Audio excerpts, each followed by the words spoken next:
We came very close to having the shortest stream humanly possible on Ars Magica tonight. Would have been hilarious. It would have just been like less than a second long. It would have been an amazing stream. Would have been the best stream. Oh God. Hey there, name's Adam, and I'm a very, very particular weirdo when it comes to how these streams should start.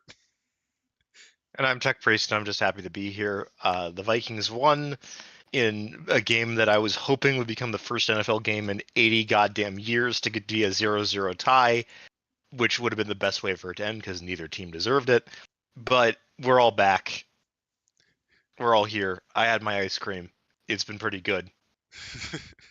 In case you're wondering, basically, I don't like to start streams in the middle of like a sentence because it feels fucking wrong. So, if things went the dark route, if things went the Viking route, what would have happened is you would have heard, yeah, and then nothing. That would have been the end of the stream, which would have been funny in its own way. Like that's the only word you hear, yes, and then just that's it. That's our message. Yes. Our review of this book. Just the Chad face. Then yes. So with that in mind, we're starting with the Transylvanian Tribunal mainly because it's probably the most interesting out of them, just because, let's be fair, I have at least looked at 4th edition's core book, and I've read at least half of the 5th edition core book. The 5th edition core book is very dry. No, that's a problem with 5th edition in general, honestly. This book starts a little dry, but it gets very interesting later on. The books that really are good are the ones that come up are talking about the Order of Hermes itself. Those are quite fantastic. You can tell that these guys did a lot of research on the period, and it does come out to play, especially in a book like this. Yeah, I can tell you that because I decided to do not a full-on read, but I did a quick skim. Not just with the contents, by the way. I actually got decently far. I actually got as far as the Bulgaria area. A little bit in the Slavs. So basically, it covers a lot of things. And we're going to try to do as best as we can to get through. I'm going to be honest, it's only 144 pages long. The way it's formatted, you could probably fit this into 200, honestly. Yeah, the formatting of these books are not friendly for those with weak eyesight. No, they try to put as much text on the page as possible. Instead of a double column layout, they go for the big one, the triple column. Yeah, the real winner. It is the triple columns. Size 10 font, by the way. Yes. They could make this much longer if they wanted to, but part of the fun of this is that if we're talking about the basics of Ars Magica, is that wizards are real. It is currently in setting, I think 1221. I believe this is the starting year. The general state of the world is identical to what it was in normal history, but now there's just kind of been wizards, and most kings have a court wizard that does something. They're not always part of the Order of Hermes because the Order of Hermes has very specific rules about, chasing temporal power, and if you don't go at them, they will fucking hunt you down and murder you. They're very good at that. There's also some very simple laws about what you can do as a wizard, what you can't do as a wizard, what you can do to other wizards. The basics, though, if you need to know the history of it, is that there was a guy named Bonocephus who was really fucking good at magic. Creates a thing that allows the wizards to basically get together without trying to all kill each other, because wizards in the setting have this thing called the gift, and the gift makes everyone who meets you instantly dislike you. It's basically like a psyker taint. Therefore, wizards would, when they met each other, often try to fucking murder one another.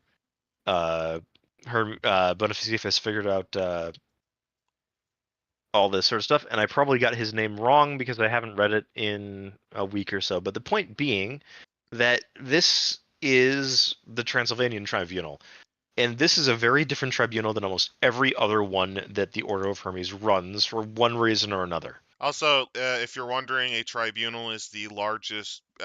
Wizards in general, the Order of Hermes is there's a structure, but honestly, it's a lot. It's mostly just there for organizational purposes and for because there's cliques and orders within, like internal orders within traditions, rites, and Yeah. rituals. They get pissy with each other. It's mostly just to clarify whose turf is what. Transylvania is the purview Very essentially. firmly. Is very firmly House Tremere's turf, and no one wants to challenge them on that, because if they do, it's very likely that House Tremere will unleash their doomsday plans. They have a lot of them. Yeah, basically, House Tremere exists in this book. Unironically, Ars Magica. It's Ours, it, it's a weird book because it kind of is a spin-off of Mage the Ascension. it was made before Mage the Ascension. It's basically something where a lot of the writers for Mage and for Vampire also worked on the first runs of Ars Magica. So that's why you have like the Order of Hermes mentioned. Yeah, it's the same Order of Hermes here. It's just that it's like the World of Darkness version is different from the one in Ars Okay, Magica. I This thought is this part one of was the newer than that. Yeah, the reason why, for example, we haven't got a sixth edition of Ars Magica Oh, the is that legal rights are a shit show. the legal rights to the name Tremere and Order of Hermes are an absolute shit show. Who'd have thought Because that? Who'd have thought that White Wolf getting passed around in a whack-a-mole situation with corporations before very loosely being bought by Paradox would cause would have trouble? resulted in would have resulted in legal chicanery and shenanigans not seen since the fucking Macross rights. Yeah. Uh, so You're never the seeing introduction to this sixth edition until those issues get resolved. It's not happening. it's not happening. You can still buy all the fifth edition material. By the way, and I do recommend that you do at least take a look at it. You can find it on their website, which we will link at the end of this, most likely. The the general basics, though, are magic is real. Magic's always been The real. Mystic tradition. There were attempts occasionally to unify, but wizards are very, very cat-like, very much herding cats. The Order of Hermes was the most successful, mainly just because they became a mafia, not unironically. only they become a mafia, they figured out a way to protect each other from other wizards' magic. That's the Every other thing. wizard has to learn that. The other thing with that is because they learned how to protect each other from each other's magic, They also they made codify it. how you can murder each other. So, yeah, Yes, unironically, you're less likely to be teleport fragged. yeah, you're less likely to be telefragged, and also on top of that, because you have the uh the nature of all this, like the nature of the protection from magic, which is known as the Parma Magica, also makes it so that the gift is no longer an issue. You no longer just get completely triggered by another wizard being around you, which is one of their big problems with working with one another, is that wizards would become naturally suspicious of one another, the same way that normal people become naturally suspicious of wizards. Courtesy of the spear So ritual. The ritual, the Parma Magica, basically kind of negates. It only works for wizards, though. Grogs, on the other hand, are still affected. So that's an issue yes, still. But that is other than still an that, issue, but it's not. It's the big thing that allows the Order of Hermes to do that. And on top of that, the guy that we're talking about also figured out the entirety of Hermetic theory and put it into practice. So he taught that, and that's the other reason why the Order of Hermes is as it is that it is a group of wizards that follow a very similar magical tradition that are codified in various houses. There's an exception with that with the Ex Melonica, but we'll get miscellanea. But we'll get to that when we get to it. well, we'll get to it whenever. There's a bunch of houses. There's also a lot of internal strife.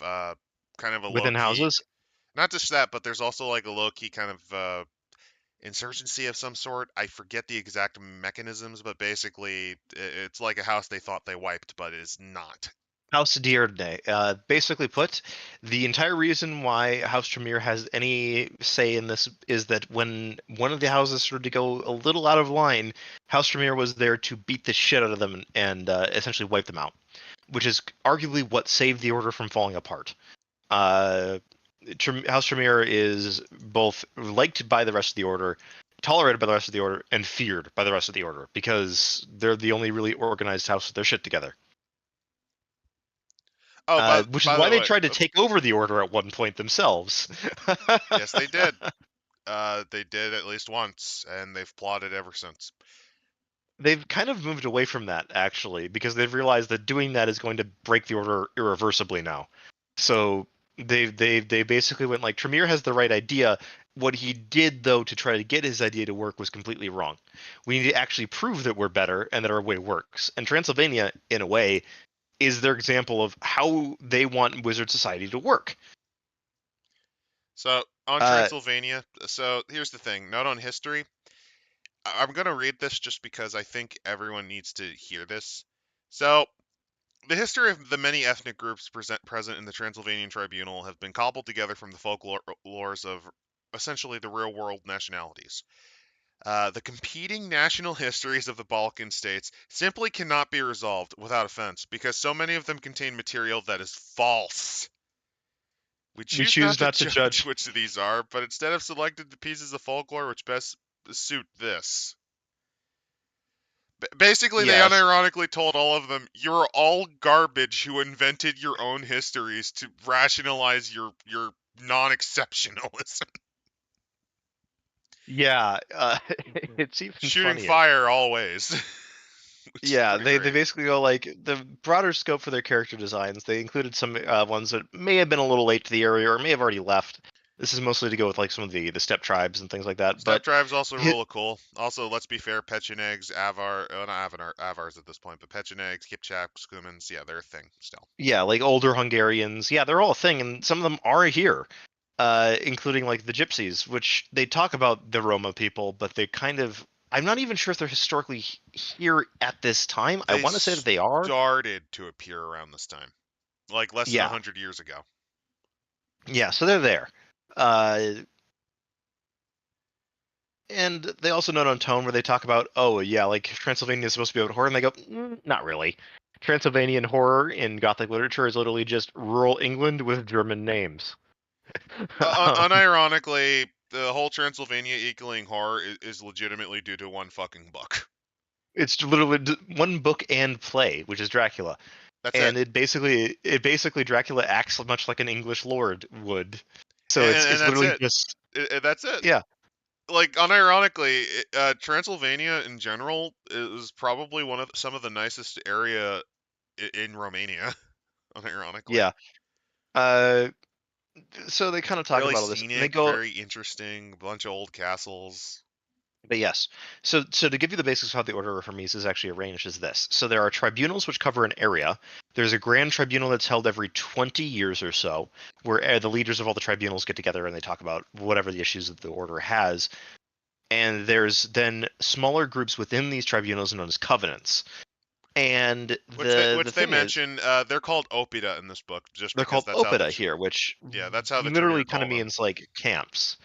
This is because usually covenants are linked to chapter houses, but that term's Gerbaton, and the Gerbaton and the Tremere really don't get along, mostly because the Tremere think that the Gerbaton are a bunch of pussies, By the way, if you and don't they are not understand wrong any about of this. this, that's okay. This is one of the negative, in my opinion, this is one of the biggest hurdles to Ars Magica in general, It's got a lot of lore, and it's and the dry as core book, fuck. it can be dry as fuck. Now, it can get really interesting when you start to lean into the houses themselves. There's some fun shit in there. Unironically, I think most people who like Ars Magica probably started with Mage the Ascension. Let's be fair. Yes, let's be fair. Uh, Basically, the Transylvanians basically say that the Hermetic feudalism of, say, the Normandy Tribunal, the Totalitarians, are awful. They don't go with that. So Opida work on a different way than your average Covenant would. So Opida don't require you all to be part of the same Covenant. There's only actually 7 official covenants within the entirety of the Tribunal, but they have the ability of members to transfer from tribunal to tribunal and levels of citizenship within the tribunal itself. So, for example, if you do business within it, you might be a minor citizen, but if you live here, you might still not be a full citizen.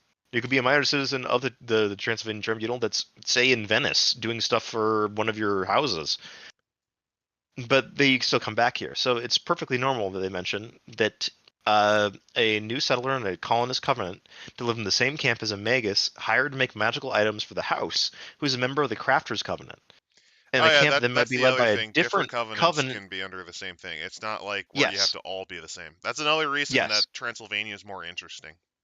It's another reason why Transylvania works very, very well as like your first place to run a game because it's a much more structured covenant than the others. It allows you to be like, oh yeah, no, I have a concept for somebody from somewhere completely different, and it's like, yeah, they could literally just be sent to Transylvania to do something. And in the case of Tremere, it's normal for Tremere to either leave Transylvania for a while to experience other covenants, or have their apprentices stay in Transylvania for a few years, and then they might just say, "Well, I'm not going to go back." So you could easily have an Irishman that's living in the middle of Romania Oh, by the way, they because then go into like geographic primer. That's fine. it's fine. Mountains, the plains. They talk about the rivers. Uh, they also go into A various variety of bards and legends history. like King Yeah, Sar. They also mention the island of Achilles. they do. I actually quite like this. If you take a look, that is supposed to be Oh, around where there's also Snake the Tomb Island of is. Attila is. Yes, they also have the Tomb of Attila.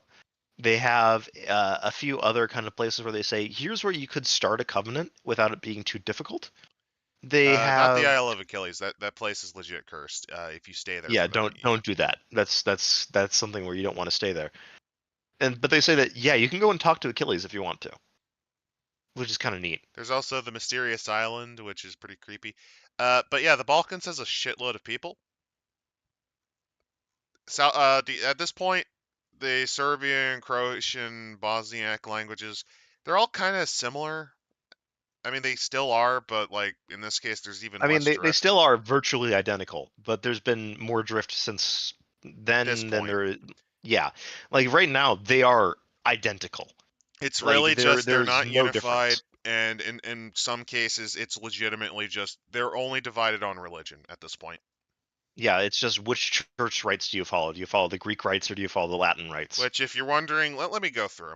So Croatia follows Latin Rite; they're Catholic. Serbia follows Greek Yep. Rite, Orthodox. The Bosnians at this point had their own church because they were in between the two. Yes, they have their own church which they only follow, which neither of the churches like, but it's their own unique sort of church. Which is funny because their take on the church is basically just would have been the equivalent of Eastern Rite Catholic, essentially, just with a few more Kinda, Orthodox things yeah. thrown in. Yeah, it's very similar to both. So It's it's literally similar just enough. essentially Eastern Rite Catholic. Yeah. They then talk about like the different dialects of the language. So for example, if you're from like Bulgaria or Serbia, or if you're trying to speak the Church Slavonic of like Bosnia, the you it's if you're trying to talk to a Serbian, you can generally understand each other, but you might take a slight penalty. Then it's like, how the fuck do you talk to someone who knows Low German trying to talk to someone who knows English, or like some of these people like that are like Vlach versus Latin? They go in and also mention how the names work. They give a nice long list of names, which I think is a good thing for a game like this. Yeah, if you don't have a fucking clue, just here you go. Because the main language of Hungary is it's not pronounced Magyar. It's apparently pronounced Morzsor, which okay, I'm still gonna call it Magyar because it's just easier to say. It also And it's just how it sounds wrong. yeah. Well, everything that Hungarians say sounds wrong. Let's be frank. If you're wondering, if you're It's a wondering, language Jim, isolate. Eastern Rite Catholic is basically just you're part of the Catholic Church but use Greek Rite. It was a compromise made by the Catholic Church in the 19th century when they began rationalizing their theology to kind of accept that they have to slightly modernize. Also, it allowed for an attempt to breach the churches back together to undo the schism somewhat. Yeah. So Anyway, we Hermetic then move on to culture, the House actual Tremere. stuff about this, which we're going to talk a lot about House Tremere. The big thing that they talk about here is that House Tremere believes that life in mythic Europe is far harder for the average magus and peasant than it needs to be. Europe is awash with petty nobles and childless magi who are gradually but continually making things worse. It's possible that by working together, magi can halt the pointless chaos that keeps plunging Europe back into war, famine, and poverty. It's not going to be an easy process. It's not going to be fast, but they believe that they can redesign society to be more cooperative and better for everyone. It will, and they mention it will take generations. It will demand sacrifice. It will require possibly, potentially horrific things to be done. And in Transylvania, it has begun. And again, as I say here, House Tremere is the core of the Order of Hermes military. The Tremere are obligated to come to each other's aid and to come to the aid of various covenants. Therefore, they are the ones where if shit goes bad, you can look to your local Tremere and he'll be like, "Yeah, I'll get the boys together. We'll go fuck them up." This also means, however, that they can dominate. They can basically dominate by force areas if they wanted to. They don't now because they've figured out that that's just not efficient, not a good way to do it. But this also means that they try to stay out of areas where they're just not welcome because they're like, okay, you're going to be on your own. You'll see how good we are later. One of the ones that they talk about here is that they can threaten the dominant covenants of various tribunals. So that's why there's not a lot of them in like Novgorod, Normandy, the Theban Well, no, it's area. just what's the point in basically getting into a pissing match when that would just Yeah, cause a setback? Tremere I, they I'm talk just about I'm like just envisioning because less than 100 years from now they're going to have a very fucking hilarious surprise when the House of Osman rolls in. oh no, they already have an idea about that. And they have ways to plan around that. You've got to understand that the Tremere take a long picture view of things. They're the ones that are keeping the eyes on the Turks over in Anatolia. They've been the ones that have been figuring out what their magic's like and how to defeat it, so that I they can hold didn't out. work too well for them historically speaking. Well, historically speaking, none of that's happened yet at all, I'm just and pointing it it hasn't. out. Yeah. So they go Since over it the follows the next page. beats Is of history, that means that canonically they're gonna get wrecked by them. oh they run to the Mongols, and that's going to be a fun time. They mentioned that in this book, I think. The Um. Tremere are going to have a very fun time. Mhm. The But funny thing is that the King of Hungary does win the second Mongol invasion. The first one doesn't go too well. so again, if you're wondering, I'm very much not a fan of the formatting of any of the fifth edition books. These- yeah, this is the Like seeds like are really this this is this so page awful. here, the military saga and story seat, like this is the thing that kills Ars Magica every time without fail. Yeah, the actual content, it's great. The formatting, holy fuck! Please stop. Please get a I, I please would get a I competent wouldn't say editor. great. I would say good personally. Well, yeah, This argue. just I'll makes me prefer like Ascension or Awakening, honestly. yeah, but the basics are the House Tremere actually is one of the few houses that can actually mobilize quickly to respond to any threat. So therefore, they have a lot of logistical systems that are surplus, which they will offer to people or that might need them. So it's sort of like, how do I put it? You need a cart, right? Well, the Tremere have a guy that they know that they can pay very quickly to get you a cart and like basically carriage to wherever you really need in the Transylvanian Tribunal. You'll owe them for that, but you can do it. And that applies to a lot of resources. And they are always interested in calling in those favors. That's probably the other reason why they're able to survive is that everyone owes a Tremere something, whether it be a magical artifact, a meeting with someone that turned into a good alliance for their covenant, an apprentice, for example. Sometimes the Tremere will literally say, "Well, we can't train this one right, but we know you can. So if you'll owe us a favor, we'll let you have this apprentice." Oh, also, and ironically, they use red caps to send messages. Well, the red caps are actually the non-magical members of one of the houses. I need to Oh, remember its name. I thought specifically they were the they were the bloody Well, Fae. they're related to those Fae. That's why they part of why they wear the red caps. House Mercure, that's the name. Well, they are based over in actually the Italian, also known as the Roman Tribunal, but they are the messengers, and they're also one of the few lineages that, like Hermes, like the Tremere, they're descended from directly from their founders' teachers. So, like every master and apprentice pair of the House Mercure can trace its way back to their founder. The same goes for House Tremere. You know, the more that this goes on, the more I'm kind of going, Yeah, I can easily see why no one really wants to play this game. Oh yeah, it's complex. No, no, it's not complex. It's here's all the shit that we assume you know, asshole. Have fun. Yeah, and have fun. They go. Well, they assume that you've read the core book. I did. Here's the dumb thing. I have. But Like yeah, it's just assume. Also about fourth edition. From what I remember, I only really read a little bit of fourth. Honestly, I was just kind of getting like visual looks. I think it was formatted better. I mean, maybe mechanically it's not as good, but I remember fourth being slightly better, at least structure wise. I I could, mean, I mean, I could be full of shit. I'm gonna do a little experiment. I'm gonna actually look. I've read some of the fourth edition books as well, and their formatting can be absolutely terrible. Um, this book is much better about its maps. I'll tell you that much compared to the maps of fourth edition. All right, Holy shit, let me fifth edition's maps are so much better. out of curiosity. So, okay, I'm looking at a random book, Land of Ice and Fire. It's already slightly better just in terms of formatting, just because they used 2 columns for that one. Yeah, that's Uh, one of the major failings of these is that they just Let me had look the at three Heirs to column layout. Merlin. 2 column again. I'm just doing like a couple of random books just for experimentation purposes because I really think the cramming of text is one of the dumbest decisions they could have humanly made.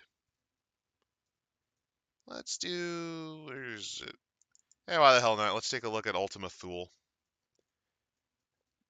Ah, yes, I have then not gotten any maps, by the way, so that is the negative.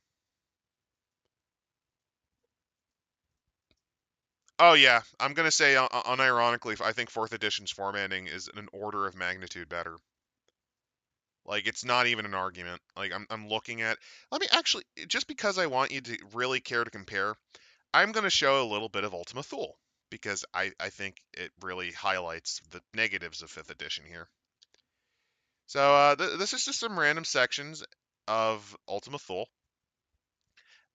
Note first off that the title pages, the headline, the headers, much more noticeable too, because it's not crammed into 3 fucking columns. The text is about the same size, but it's a little less. It's a little more airy. They use a little more, essentially wood carvings, press carvings, and that adds a little bit more visual effect, a little more visual charm, which I think helps. It's the same formatting, kind of, but as a whole, I think that this is way fucking better. yeah, like Unironically, this kicks the living shit out of every fifth edition book I've read for Ars Magica. formatting wise, it is a better system. Yes. Uh, Not just format, like noticeably, like massively so. Now, mechanically, I can't really say one way or the other since I haven't actually played a game of Ars Magica. I'd have to really get into the teeth of it. But Yeah, I just wanted to really highlight that this, more than anything else, is probably what cripples 5th edition the most. their layout choice. Yeah, the layout choice is terrible. Um, By the way, this is also a problem in the core book. it is. Oh god, Ars Magica's fifth edition core book is not very well laid out. Honestly, 5th edition in general is kind of a dumpster fire. I think. The material's pretty good, but the Well, is it good if you can't really read it? uh, look. I think the negative side effect is since I've gotten more copies of Ars Magica earlier editions, I've accidentally read it, and because I've read like a couple of pages, I kind of accidentally saw what it could look like, and I'm like, oh no, Oh no! Now you've ruined yourself for this entire episode. We're only 14 pages in. I poisoned the jury. I poisoned the No, jury. you poisoned the jury against it. You can't evaluate it on its own merits because the layout is hurting you so much. That's not hurting. It's just this is so intricately fucking dense that, like, to give you an idea. Do you want to know? I'll give an I example. I offered to was do the reading. core book. I told you we could do the core book. No, no, you legitimately repeatedly said, "Don't do the core book. Don't do the core book. Don't do the core book. Don't do the core book." Well, because the core book doesn't display like all the fluff of Ars Magica, which is I think where it shines. Which It's it much is more where it dry and shines. mechanical. Like we're in the Uh, to give you an idea, I'm being harsh on this specifically because this is a failing of this edition of the game. yeah. This is an So actual failing of this edition. This is similar to how, despite there's a lot of good things fourth edition of D&D can do, there's actually, like, for some reason, a growing people are like, fourth edition is a lot better. I think it's just buyer's remorse for fifth, honestly. But there's things that fourth edition of D&D does really well. Balancing wise, it's probably one of the best structured. Same thing here. This has probably some of the best fluff. The problem is getting to it, so let's try. yeah, so let's go through here. So the house they want to talk about here is that they want the resources of the tribunal's lands to be fully and efficiently utilized. So there's a group of magi and red caps. Red caps are basically the non-magical members of House Makere, which deliver messages for magi. Otherwise, the order couldn't function. Um, and these groups were founded by Tremere himself under the name the Earnest Sons of the Grid and Chain. The Earnest Sons don't actually get into combat. Their job is to assess areas of the Covenant that could be used for resources and for new Opida, new camps, and new covenants. So, for example, they'll also see if there's like, oh, a resource here magically we could use, but we're not exactly equipped to handle it right now. Or it could take decades to develop it, but we know where it is now, so we can actually make plans long term to develop it. Compared to other groups, the Transylvanian Tribunal actually has a lot more magical stuff readily available because a lot of it's relatively unsettled. Um, Jim, don't worry. and Like I'm ribbing fifth edition, but I will say that even for all of the bile I throw at it, it's still at its worst, a high decent book. yeah, That's at its and worst. It's on average good. It's fine. they also of course mention like the difference between House Tremere and the Tribunal is very simple. More The flexible. Transylvania does not actually completely control everything, right? The House Tremere does not include everything. It directly controls the resources which it requires which it thinks it needs to feel secure. Because, frankly, House Tremere is pretty paranoid that the other houses are going to try to murk them at some point for what they've done in the past. The main thing, though, is that they also want to have enough resources that if everything goes to shit, they can be the last redoubt of the order. So everyone can flee to Transylvania and they can hold out there for basically forever. That's their plan. This is also why they have a lot of allies and efforts and a lot of things that are resources that they have that are just spare and laying around, which they'll lend out when needed, but they're there mostly because it's like, well, what if we need them? Well, there's other things, like, just because the way that the tribunal is run is a bit different. The way that its leadership is, because they still listen to the Primus, and basically Tremere runs everything. Uh, but the head, which is called a Praeco, is actually elected democratically. The way Yes, that they do. offices are held, the way covenants are run, or should I say opida are run, much more Yeah, democratic, much more fluid, which actually has an appeal to a lot of magi, because that means that, it's not just the same asshole over and over again.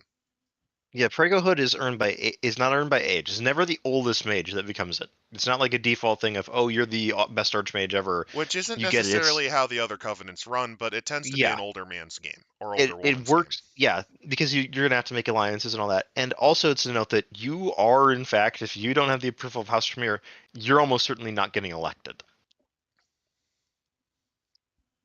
And if you anger House Tremere, you're not staying Preco for very long either. Uh, it's very careful. It's a very careful experiment, basically, that what they're hoping is that people are going to buy into House Tremere's sort of way of thinking, right? Especially since they're playing at a sort of republic sort of thing. They're playing a long game. Remember, the reason why Tremere wanted to take over the Order was he wanted to do things to reform society in general, which the Order was also because the Order was, quite frankly, inefficient, squabbling little assholes that just could not agree on anything. That's part of the reason why he was able even to get to the point where he could take over the entire Order. But once we get into this, they talk about like the nature of the Opile and the Eldeales. So every Opida has everyone belongs to one, right? But here's some of the other rules about it. No one of these Opida can have fewer than two members. You need to have at least two.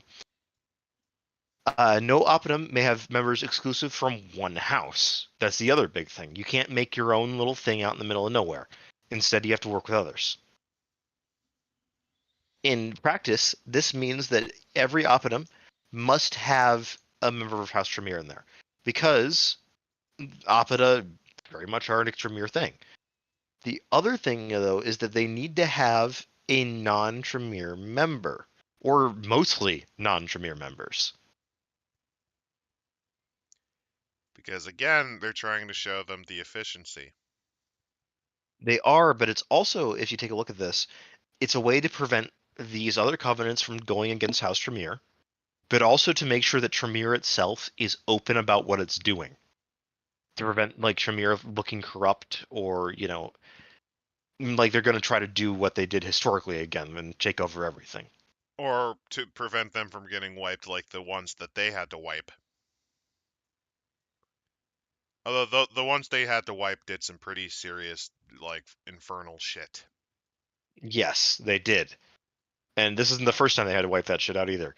So, going on to the next bit, the other bit that's interesting is that after Tremere got beat the shit, the Tremere's expansion was checked, the Grand Tribunal ruled that it can only have 5 covenants. Apida are a little bit of a way around that. Uh, Basically, all these covenants have moved location or changed how they are members, but they still persist. The Tremere don't wish to revisit the rulings that punish them, even though that they are actually quite legal minded as far as things go. It's kind of interesting. The next bit, though, is the privileges of who is there. So basically, the Covenant, remember, was originally Dacian sorcerers that Tremere took over. So the original membership is now completely absorbed by House Tremere.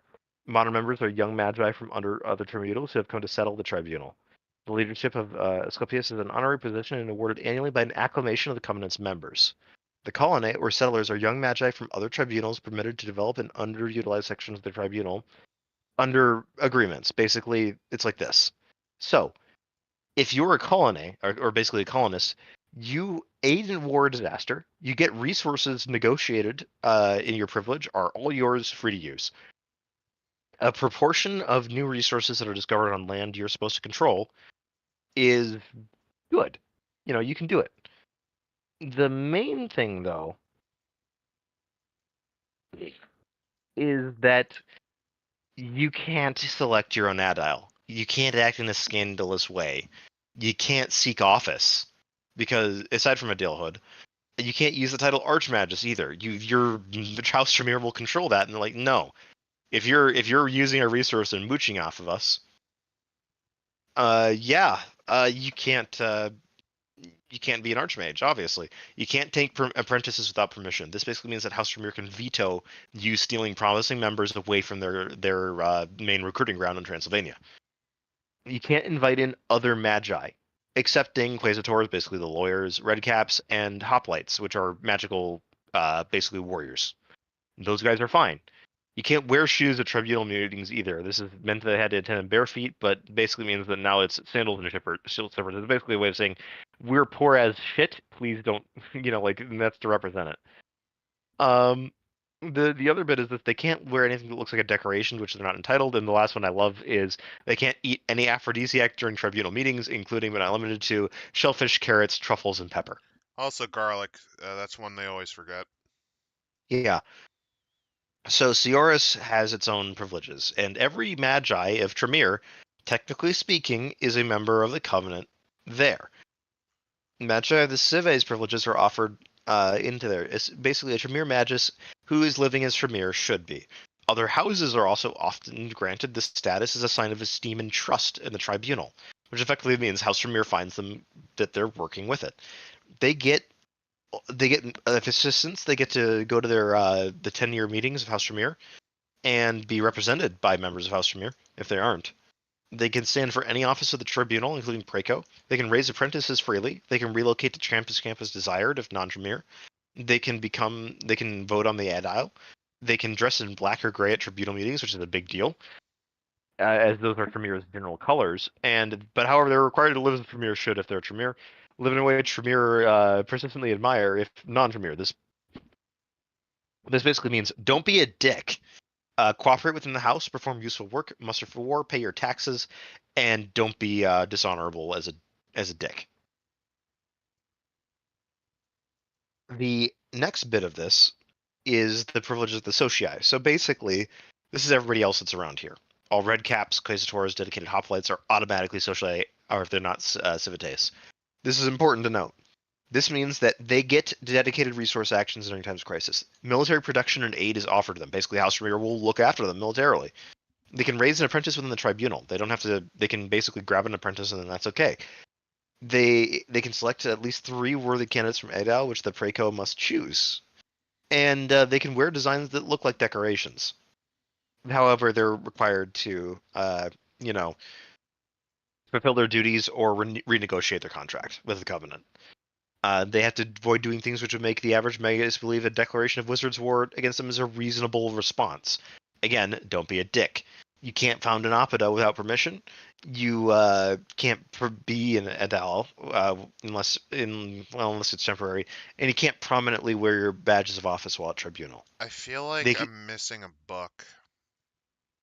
there's a lot of stuff about this that kind of goes into this, but basically, the next group is the Hospitates, which is essentially the nature of this is that these are mage that are hired to practice things on behalf of House Tremere, because House Tremere admits they are not the best at everything. Other covenants and other houses are better at them at various things than them. So they will then offer this hospitace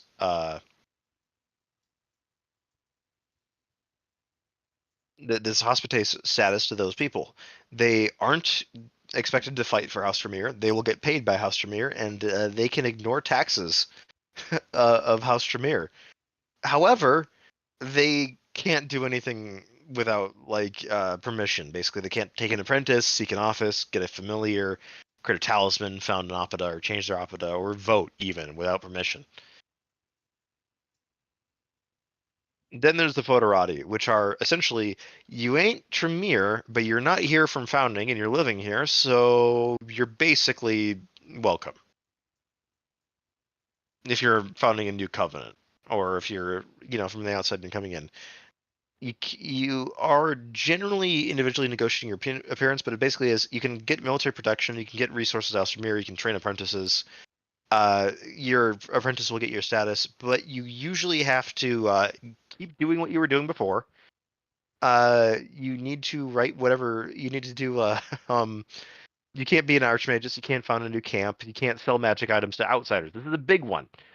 And that kind of ends it. Yeah, you might need a book to kind of understand it, which is the Tremere book to really fully get this, but it's a very interesting thing.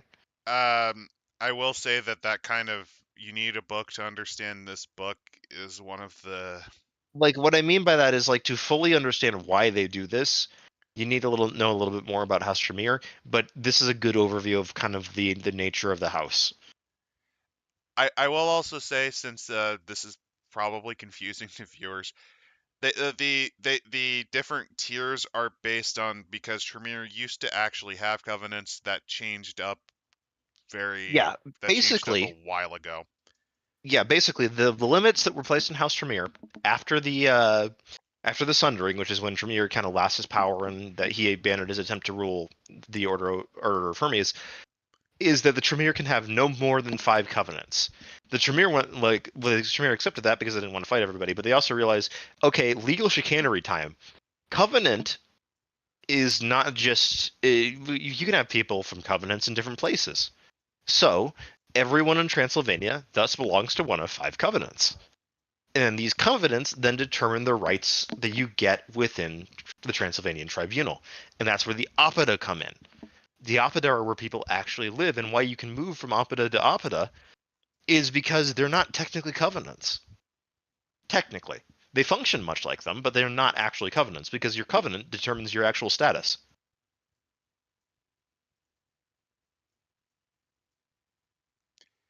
which sounds a It's bit weird.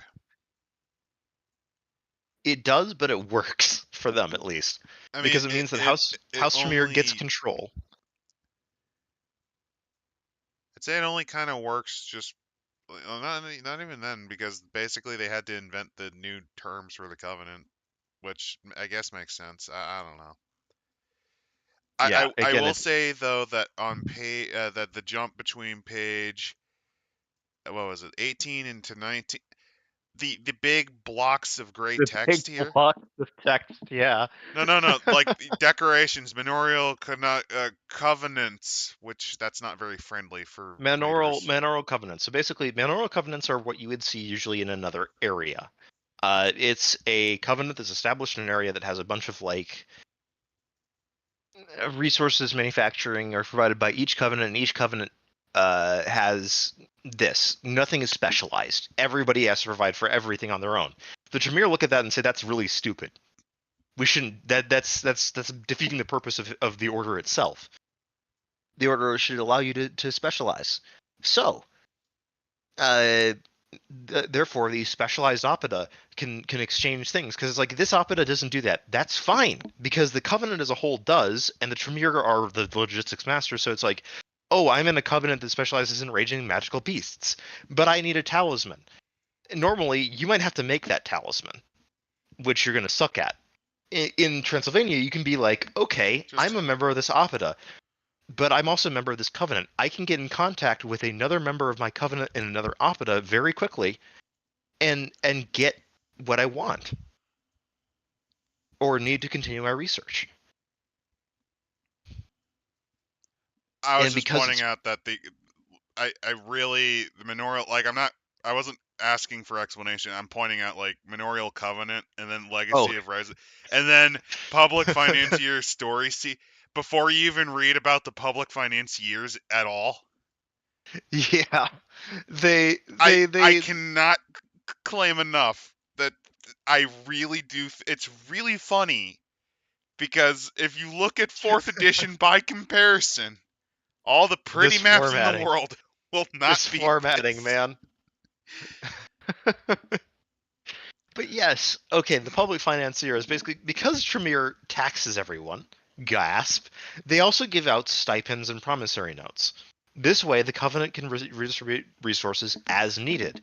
And also, it's so that like a promising branch of research doesn't get killed off because the local Opida can't afford it. So basically, you can appeal for basically a university grant. I guess would be the best way to put it. Also, them using promissory notes. Yep. These are essentially your prototypes for paper currency. It's a thing in Europe. It's been a thing in Europe for at Yeah. least a few hundred years. They talk a little bit later about this and how wealthy the Tremere actually are to the point where they're like they can't actually spend it all because if they did they'd ruin everything for everyone. Um, so they talk about forging promissory notes and they basically say it's fraud because you know you're stealing from other members of the covenant and from the other members of the tribunal.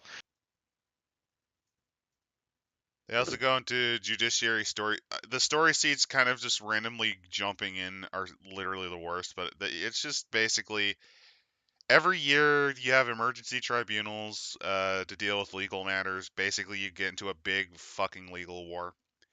You basically are able to get together and talk about okay we have a problem here this year, is there a way to solve that next year, also to catch up with what other people are doing. They're a way to socialize as all that sort of stuff is going on. Wizards usually will also This is also a good alternative to what they mentioned next, which is Wizard's War. Wizard's War is Wizards War. basically the declaration to completely destroy root and stem the person you hate. Yes, this is what's really neat about the Transylvanian Tribunal. Wizards Wars are actually extremely rare within it.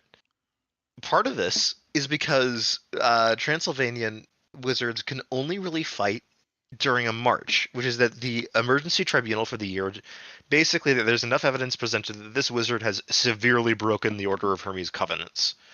Like they've done a serious fucking crime, and then everybody gets to get together and murder the shit out of them. That's what a wizard's march is. This means, though, that while you can uh, declare war, the Tremere, generally speaking, frown on it Not because only they've frown on got it, but ways they point out that you could have just legitimately used the emergency tribunal, which is the point of them. of the emergency tribunal. Yeah, they also talk about the Sertiman because Sertiman is this thing that was invented by Tremere that he used to sort of dominate the order. It's basically magical dueling. Oh, what ear is And this? I don't know. Maybe the left ear. 1221. Oh, I thought you meant the ear. I was gonna go with left ear. I'm just playing around, Knight. It's fine. Yeah, it's 1221. So this is right around the time that Genghis Khan is kicking butt. Yeah, somewhere completely different. I think he But might be in dead, but if not, it's fine. It's like them near their peak. yeah, those that cannot agree with one another, they basically say just perform Sertiman. Now the Tremere themselves are masters of Sertiman. It's part of their thing. They invented it. But that doesn't mean that they can't lose it. But it also means that they have a way to resolve arguments in their favor generally, but also that Tremere are often used as stand-ins for people, which helps out the Tremere's reputation. In general, it's very rare for these arguments to be not be resolved by Sertiman. And the other thing about it is that usually Sertiman ends with something just kind of like, oh, humiliation of the other person. It takes a step further inside of Transylvania as a reminder of this is a proxy for a wizard's war, which is that you But get to slap the shit out of your opponent afterwards. unironically, yes, it ends if you do your little Zertiban duel. It ends with the winner pimp smacking the loser. Yeah, It's supposed to be at least once on the face, but yeah. Because Transylvania basically point out that Sertiman is a proxy for the wizard's war, and therefore trivializing it as a thing of like, oh, this is something that you just do is a bad thing. which Now is why that they have a being bunch of said, rituals, which they'll go into, like specifically. yeah, which is they say that well, the Tremere still like doing Sermon because it's a good magical practice, right? It's good ways to to play around, or it's an issue that you're disagreeing on. You're disagreeing on in a lot of ways, but you know it's not worth getting into wizards a potential wizards war over, and you just want to resolve it as quickly as possible. As it's like let's just do a quick Sermon duel, and then that's where these things are. Well, The no, challenge is for you love. still have to respect. You still have to, because if you lower it, basically, it's not gonna mean much. They're just Yeah, gonna go to war. so they basically agree that the challenge is for love, as in like the we're fighting because we love using Sermon. The stake for which you're fighting, if you're actually doing it, because you can just do it for amusement. You just have to declare that it's for amusement. The victory condition, if other than to yield, usually it's to the yield. Sometimes it's to unconsciousness, first wound, first sound blow, that sort of thing. And then forgiveness of each other if any injury happens to the other person. If you kill someone like in Sermon by Which can accident, happen. which can happen, the consequences for that might be you getting wizard marched, especially if you agreed beforehand that this was supposed to be non-lethal. Although I don't think they'd be too angry if like the dude tripped and like just landed on his head in the Just landed right on his way to head. That's an die. accident. That's an accident. That's everything that can happen. That's like, okay, that's part of the risk of Sertiman in the first place. So, I'm just envisioning. No, I'm envisioning like you get the Sermon duel, and one wizard legitimately, because one of the funniest weird deaths that existed was in like the Renaissance period in Germany. The yeah. burgomaster of the small Austrian town had a beard as tall as he was. Oh, he tripped on his beard, snapped his neck, and died. Yeah, that's what happened. He was trying to escape from a house fire. That's fucking great. They actually still have his beard. They preserved it, and it's long. It's like 6 feet long. Yeah, that's pretty good. Going into that, they then talk about like duels for love have restrictions as well. For example, you can't use a physical blow, because that's reserved for sort of be a proxy for Wizards War. That's not something you can do. You can't stake anything or gamble on this in a demeaning way. Like you can make a fun wager. You can't make a wager that will affect your duties into the tribunal. You can't do it naked or drunk. You can't combine sexual intercourse with it, so and you can't challenge a duelist weakened by a previous duel. I don't know how you would combine sexual intercourse with it, but okay. Well, no, I know exactly how it's a tantric duel. Oh yeah, you For can't do the Sertiman you can't do Sertiman while fucking each other, I guess. you can't do Um Sertiman. You can't have Sertiman being No Nut November. Sorry. Oh, that's great. But yes, the other thing is that the tribunals actually oftentimes the tribunal will represent appoint representatives from the various opera to go and talk to people that aren't in there. In general, you're not supposed to deal with outsiders if you're in if you're in one of these opera, because they talk a little bit about the legality of the entire thing that's happening in the tribunal, which is that the Grand Tribunal could veto the entirety of what Transylvania is doing. However, they understand that doing so would effectively declare war on House Tremere because they've invested a lot in this system. And the other thing is that, shockingly enough, the tribunal works. They tend not to have massive wizards wars with each other. They tend not to just get involved in local politics and do stupid shit. And they They don't tend tend to to, cause too many problems. yeah, it works. So benign neglect is the word of law. Yeah. Basically, when it comes to Transylvania, benign neglect is the choice that everyone has made, mostly because it's the easiest way to handle this situation. There's some people that really don't like the Tremere that are like, no, they're breaking all the laws and all the codes and everything else in there. And then it's like, yeah, but it's still functional. They're not doing demonic shit. In fact, they hate demonic activity and they persecute it immediately. Quirk The said, "Do you really want to wipe out magical Europe? Because by the end of it, the order probably would break." Yes, that's the other thing. House Tremere could very well, within their tribunal, take out everyone else. Because the other thing is that they've made it so that they're, to a lot of other people, indisposable. Because remember, if you owe the Tremere a favor, you generally don't want them to go away because they're going to keep doing those sort of favors for you. And they'll happily do it. So, going So after House Tremere, basically, you shoot for the king, even if you hit them and wipe them quick. You've basically collapsed you've collapsed an entire tribunal. you've Transylvania's gone. collapsed an entire tribunal and probably the neighboring ones as well. Rome would probably partially collapse because of how much they rely on each other. Um, So would the Greater Alps. So would the Rhineland the tribunal as Alps well. would get badly damaged. The Theban tribunal, the back blow from that into the Theban tribunal would not be very good.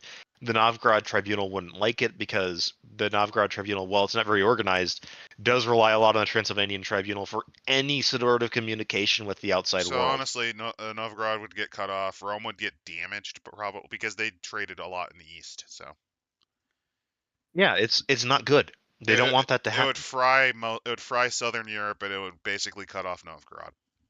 Oh, don't forget And that's in the the amount of best people. case scenario. The best case scenario. The worst case scenario is that it wipes out entire other covenants, Not only and in other that would covenants, happen. Order of Hermes is gone now.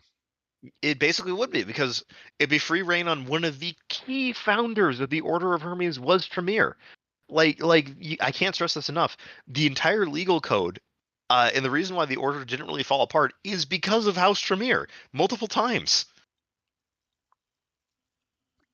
They're the ones that went with fire and sword into House Titalis and wiped out their demonic elements without having to be prodded at it. They're the ones that realized what House Dardenne was doing, raised the attention of others, and went to war with them at great cost to themselves at the front line. They're the Oh, ones and that have. last but not least, this has happened before. There was a previous sort of covenant that existed prior. Yeah, You wipe Tremere, you're basically recreating because there was a previous sort of not covenant. It was kind of a proto it was a thing. house. It was a house. What I'm talking about is House Dardenne, which is the No, I'm more pointing at the druidic one house. before. I'm pointing because when before Rome fell, that there was sort of a system in place. Not nowhere near as advanced, but yeah, it would be like the fall of Rome 2.0. Not good. So they go into a variety of the oppidums, like there's chorus, which they kind of highlight a little bit. This is just more a little more detail. So, in terms of legends, there used to be Kurus was essentially the homeland of the Dacians. Shamir basically was the one to destroy their weird, crazy fairy god and made it his homeland. And they kind of just go a little bit into what it's like. Let's see. If you're wondering, Chorus is essentially the house seat. Essentially, this is where the Prima lives. Not a big fan. This is kind of. Oh, it's just. Oh, it's going right into true. Okay. So yeah, this gives you quite a bit on what Karis is like, which is its geography. As for the cultures and traditions, basically, this is where House Tremir's main seats are. This is where their values and politics are at its strongest because this is literally where they are.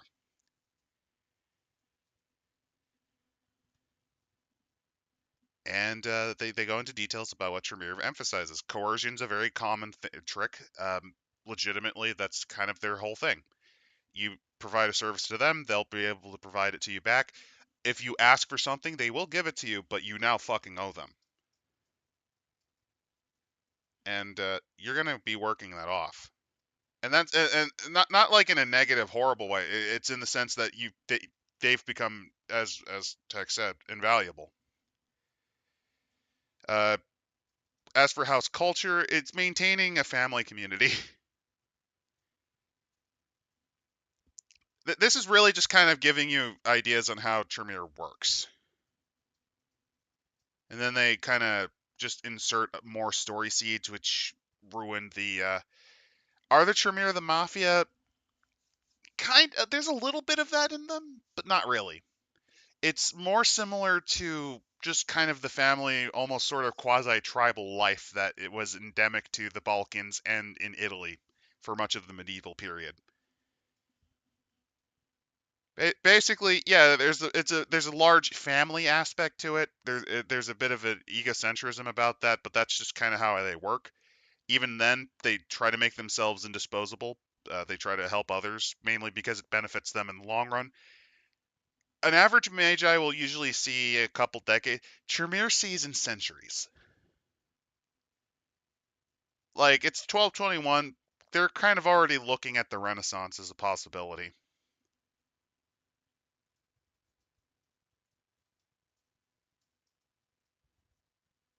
And what they'll do is they'll actually make a big. They like to do deals a lot. They're very diplomatic. They're very lawyer like as well. Also, Tech may have fried his mic, which is funny.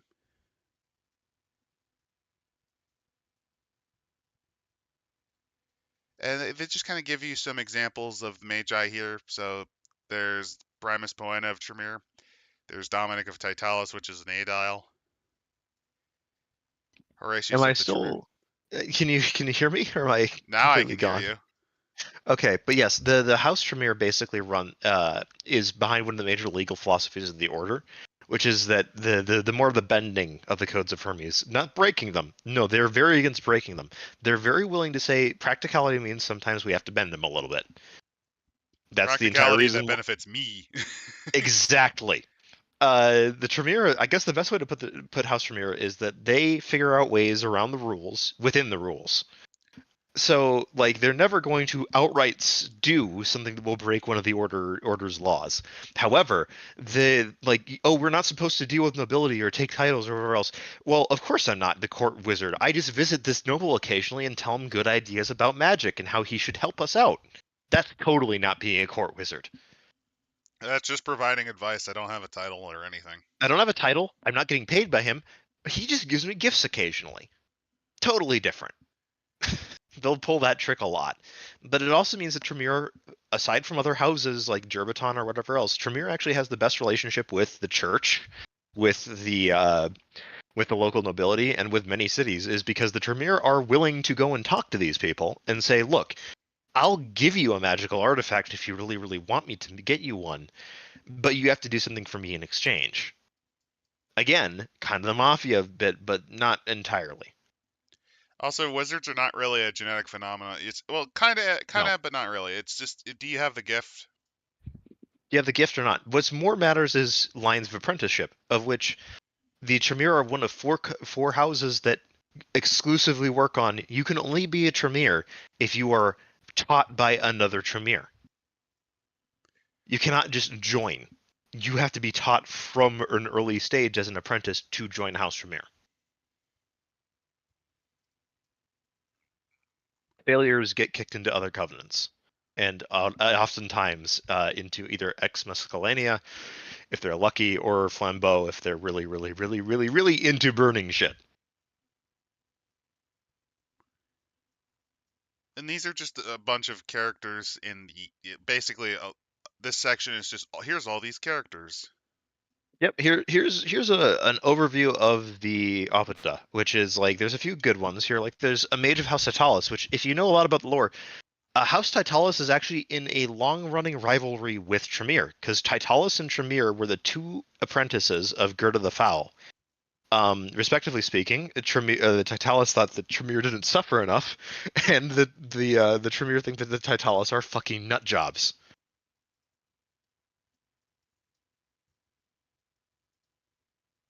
They also, of course, talk about various books of legacies and talismans that the Tremere have. They talk about again, like these are great examples of like that, and then they give you a bunch of plot hooks that could be related to the House of Tremere and also the House of the area. Like one of the big ones is like organizing a chess tournament, for example.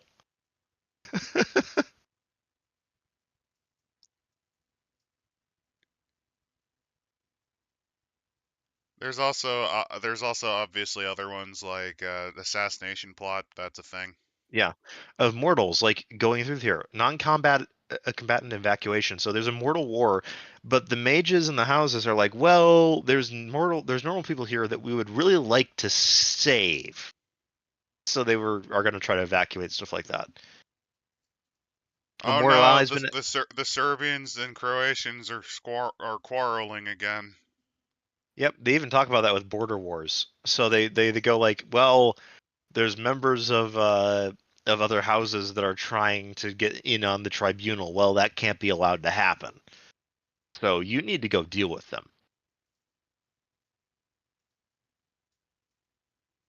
Magic item taxes as well. Uh, then various bits about like the portraits, the housekeeping letter. That's another big one, which is that Bonasagus. That's the name, not Bonificius. That was an actual saint. Bonasagus is the magus that came up with everything.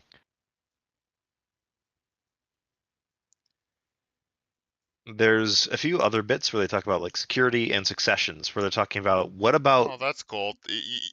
No, no. Here's a cool adventure hook just to give you an idea. This is also to give you an idea, guys. This is actually where the book gets good, starts getting good. I know we're about a third of the way in, but think about it like this. One of the plot hooks is House Tremere has a small. It's not a big fleet, but they have a small fleet of literal submarines. Yes, they do. They own some uncrewed, magical powered submersibles which are used for spying. One's been attacked by a magical creature and is currently in its lair. And you need to figure out a way to do this. And the other problem is that, technically speaking, a magical spy submarine is a violation of the Code Magica because it's using a magical means and spying someone. That's a big no-no for the Covenant, for the Code of Hermes. But but it's technically also not breaking it, and that could also lead to a big legal case Well, because no, everyone it loves is legal breaking drama. it, but what Tremere can argue, because this is almost certainly what they would use as their argument, it's actually for studying sea life. And that's a very valid way of looking And at they it because, probably well, unironically do use it in that role as well.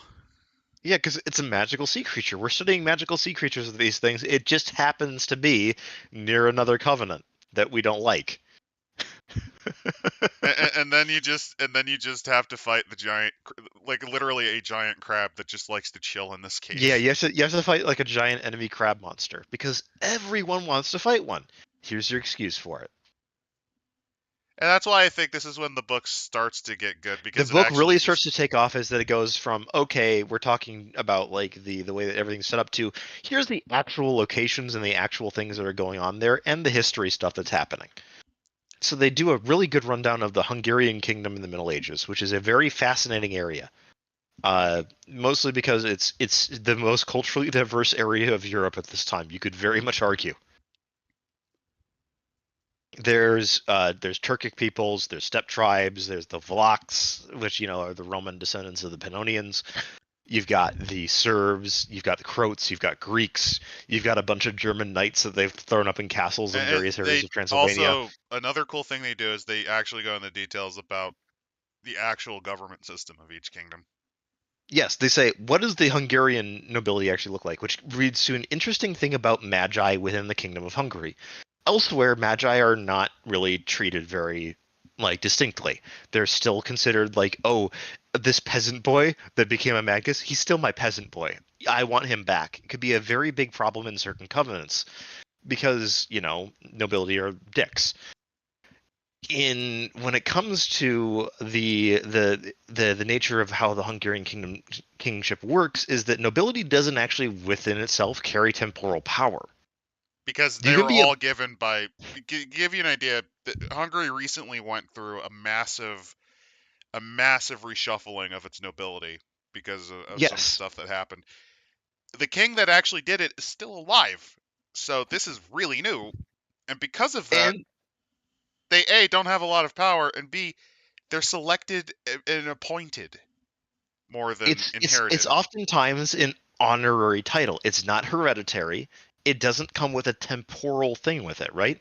So you could have a wizard become a nobleman, and that's totally fine. It's one of the Everywhere few else, times that where would it's one of the few times you would probably not get in trouble with the covenant with the with tribunals. with the tribunals. It is one of the few exceptions, and it also means that because of the negotiations that were undertook with the King of Hungary, mages are their own considered their own separate ethnic group within the kingdom, therefore are allowed to have their own courts. So there's none of that conflict that you would normally see with the nobility of an area, is because the magi are separate. We don't deal with them. And which could lead to issues, but it also leads to another fun bit about this, which is that this means, however, that there has to be a group of a group of mages who have to have an embassy in the capital of Hungary to go talk to the king so that he can deal with issues that arise with mages. Also, here's something really hilarious people are would not be aware of.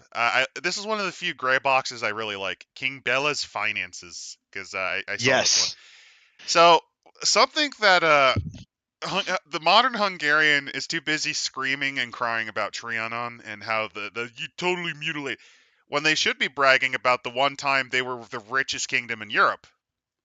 they were 100% the richest and most centralized, at least monetarily, kingdom in Europe.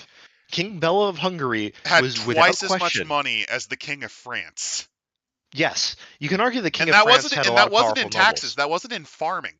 Oh no, no, no, Yeah, no. Unlike this the is French king. hard fucking currency. Oh yeah, because he had complete control over the mining production, which meant all that silver goes into him. Yes, and then he can dole that out to nobles as needed, which means that the king of Hungary had a lot more power than a lot of other kings at the time. This had other consequences, and his nobles still had a lot of power, but it meant that the Hungarian kingdom effectively was able to survive a lot of fucking shit that other kingdoms would not have in this period. This is also why they were able to eat the crown of Croatia, because they basically bought it. They were so They wealthy they basically were did. able to outbuy every other claimant for the crown. Yes. They basically They just also bribed every claimant with the crown with a shitload of silver. Yeah, they also have a nice map of Hungary where they show a lot of like locations of like, oh, where's like Seoris and these other covenants, Yep. and they have the roads, the various rivers, all that, so you have a better idea of what's kind of happening. They Yep. talk about the They various also show cities you of actual Hungary as well, cities. They and I also show love you this, where by the way. tribes are, because because that's the thing. Hungary, besides the Magyars, you had the Slovaks up north. You also had areas where the Pechenegs actually not settled, well, fully not fully settled, but basically served and they had Germans, by the way, as well.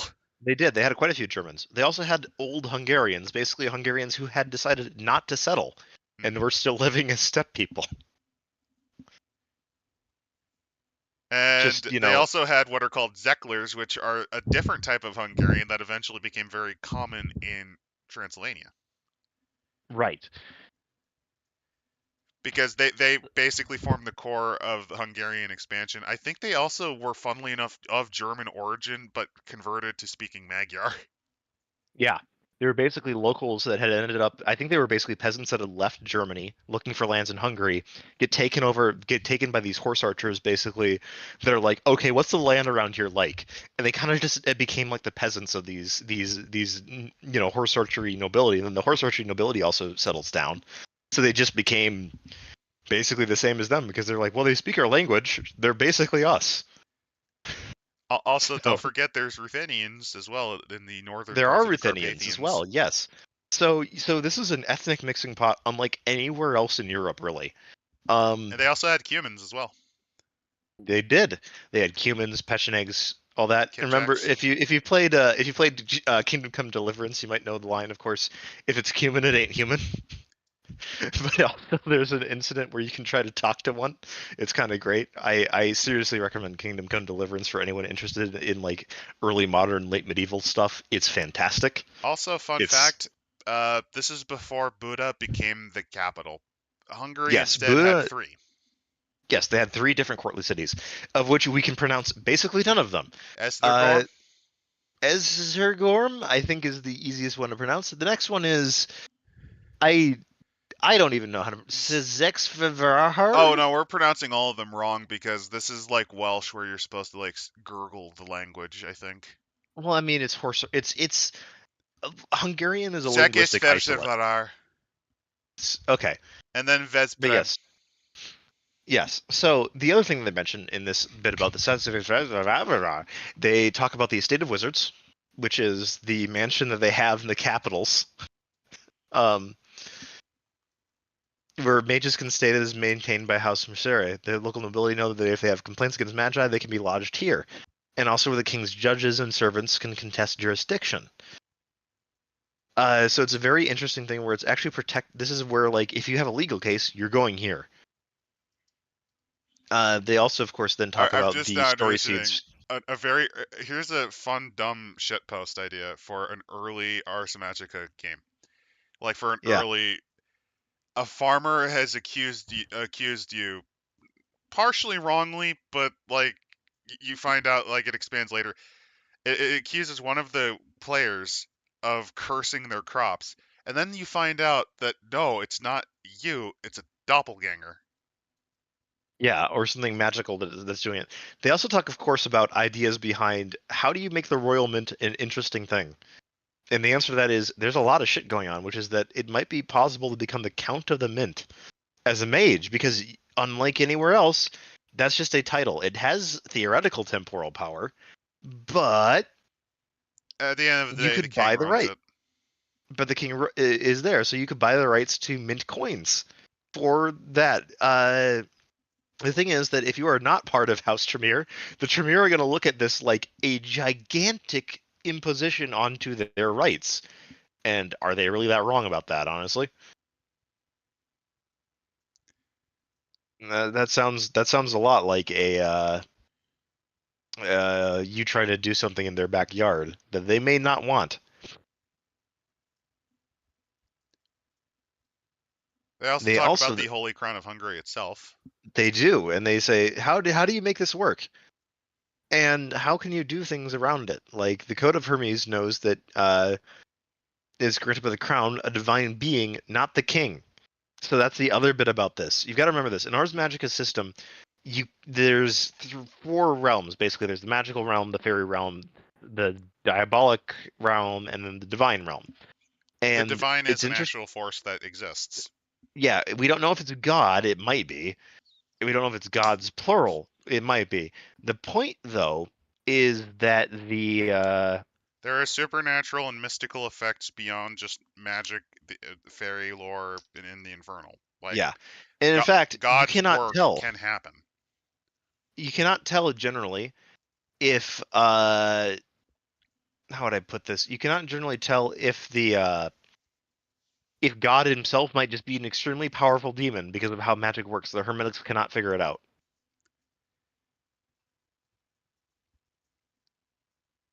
Witches don't exist, so Magi are not witches. This is actually a fun little nod. In the medieval Yeah, era, the Catholic Church actually took a very dim view on people who accused others of witchcraft yeah. because, yeah. That's believing in a power that isn't God. Hmm. That which is wrong. Every bit of Catholic theology to this point for a long time has said that powers other than God just flat out do not exist. They don't. They don't have any power. The devil, all that sort of shit, he's not really that powerful. God is way more powerful, and therefore God would shut any of that shit that he's trying to do down. To give you an Uh, idea, this point of view, which only changes mainly just because of the Reformation, which allowed that type of garbage to be spread. the run up to the Reformation The mostly. run, because again, it's mostly the Germans' fault again. Yeah, the it's also that a lot of the preachers and priests didn't get on this memo. Lay priests, yeah. There also, to give you an idea, similar types of witchcraft can be found in, oh god, like I mentioned Germany a lot, but that's just because in this case they kind of had to rely on lay priests because the Bisphorics of Germany were some of the most corrupt in the Catholic Church by far. They weren't only just the most corrupt, but also just like The the most most distant, contentious. most contentious, most you name a problem with theocratic power. The German Bisphorics and German structure had it. It was a rotten corpse, and that's Yeah, why the part of that Protestant that's why Protestantism became so popular is just by in the comparison. Holy Roman Empire, yeah, because the Holy Roman Empire was such a fucking mess. In Yeah, my because that's personal, the other thing. In terms of temporal power, it's a mess. In terms of religious authorities, they are corrupt idiots and a mess. All of it's a nightmare. And lay priests are also very common in very poor areas. So unironically, you'd also see like witchcraft accusations in like Corsica, Sardinia, South Italy. Well, not South Italy at the time because it was yeah, actually more developed we in the some ways fun than fun bit North is about Italy. northern. Yeah, fun bit about northern Italy in this time period. There was in fact a trial with a guy that claimed to be able to magically via God turn into a wolf to fight demons at night. This is an actual thing. This is an actual court case that was brought up. He was whipped for his disobedience and slight heresy and sent home. This is true. But yes, if you want to do magical werewolves at night, Ars Magica does have rules for shit like that. But yeah, the Not in this church is a book, big but thing in Hungary. Saint Stephen, which is the founder of Hungary, is their big thing. He got the saintship because he basically Christianized the Magyars. aside from the Cumans, who are allowed to have their weird traditions because they aren't really people. Um, Yeah, I mean the humans are kind of the only exception, and that's literally just because they're the most recently established because they fled from the Mongols. yeah. There's also they would eventually all get massacred because of that, but we'll get Hmm. into the other ones. They talk about some of these other ones where like the laws in here are very interesting. They're more severely found in like the talking in church, for example, is punished by public whipping and head shaving. Church lands are treated as royal protectorates, and encroachments or damage to them is punished severely. There's some exceptions of this, but it's kind of interesting here. The Church of Hungary is very confident in its power, so it doesn't see the need to really go out and like try to enforce its will on people. Pagan activities are so rare that the church has actually reduced penalties for being pagan to instead of like murder, like like getting boiled alive or whatever else. They'll literally say you pay a fine. You Mm. pay a fine for being a pagan. I mean the Hungarians, because this is before the rise of the Ottomans, were very tolerant, surprisingly, like In amazingly so, fact, to in the fact, point there where are over entire 30 villages of Sunni Turks that are under royal service and must use they can't use Christian money. They must work directly for the crown, but they're allowed to live in peace in Hungary. There's also a lot of Jews in Hungary at this time too, because the Hungarian crown directly takes them into their service. And they also tend to look at the Lateran Council's moves of like you can't like the Jews have to wear distinctive funny hats as like You don't have to do that here. Like you're obviously in service to the crown directly, therefore in service to the church. That shit doesn't apply to you. Oh, also, the thing is, Muslims not being able to handle money. The Hungarians also ignored that. Yeah, because they had a lot of traders that worked directly with Muslims. Why would you damage that relationship that you've got with, like, say, the Egyptians? Because there are the Hungarians at this point, through their takeover of Croatia, have ports. Having the ability to have a Sunni Turk merchant that can go to Egypt to get stuff for the crown is really useful, really handy, really nice. Oh, also, fun Right? fact, I just realized, I just remembered the pre Order of Hermes. It was called the Scholomance. No, the Scholomance is a bit of a different thing. We'll get into that later. That's actually one of the Apida. Okay. The Scholomance is also reportedly the place where Dracula learned all of his weird magic that allowed him to turn into a demon and whatnot. Because since it's tied to White Wolf, they had to bring in Dracula. Well, no, it's part of the legends of the area is the Scholomance, the College of Demons, and all this. It's a local folklore thing, actually. Oh, okay. I'm sorry. I'm like my brain is kind of. Sorry, guys, if you're wondering, my brain got scrambled. Not from this book. No, it's just I I was talking about the historical Dracula, by the way, with that. I'm sorry. I completely got confused on that. Sorry. But It's just yes, I know there was like a proto or not really proto Order of Hermes, but there was an effort to unify mages like during the Roman Empire. I just don't remember what it was called. basically though, It they didn't they go they well because the gift caused them to eventually basically go into a blood war. yeah, there's also a bunch of vampire hunters that they're talking about with that, Oh yeah, and vampires. So Transylvania is not too bad of a place to live, even in Ars Magica. Vampires are still kind of a problem though, because in they like terms to of infiltrate.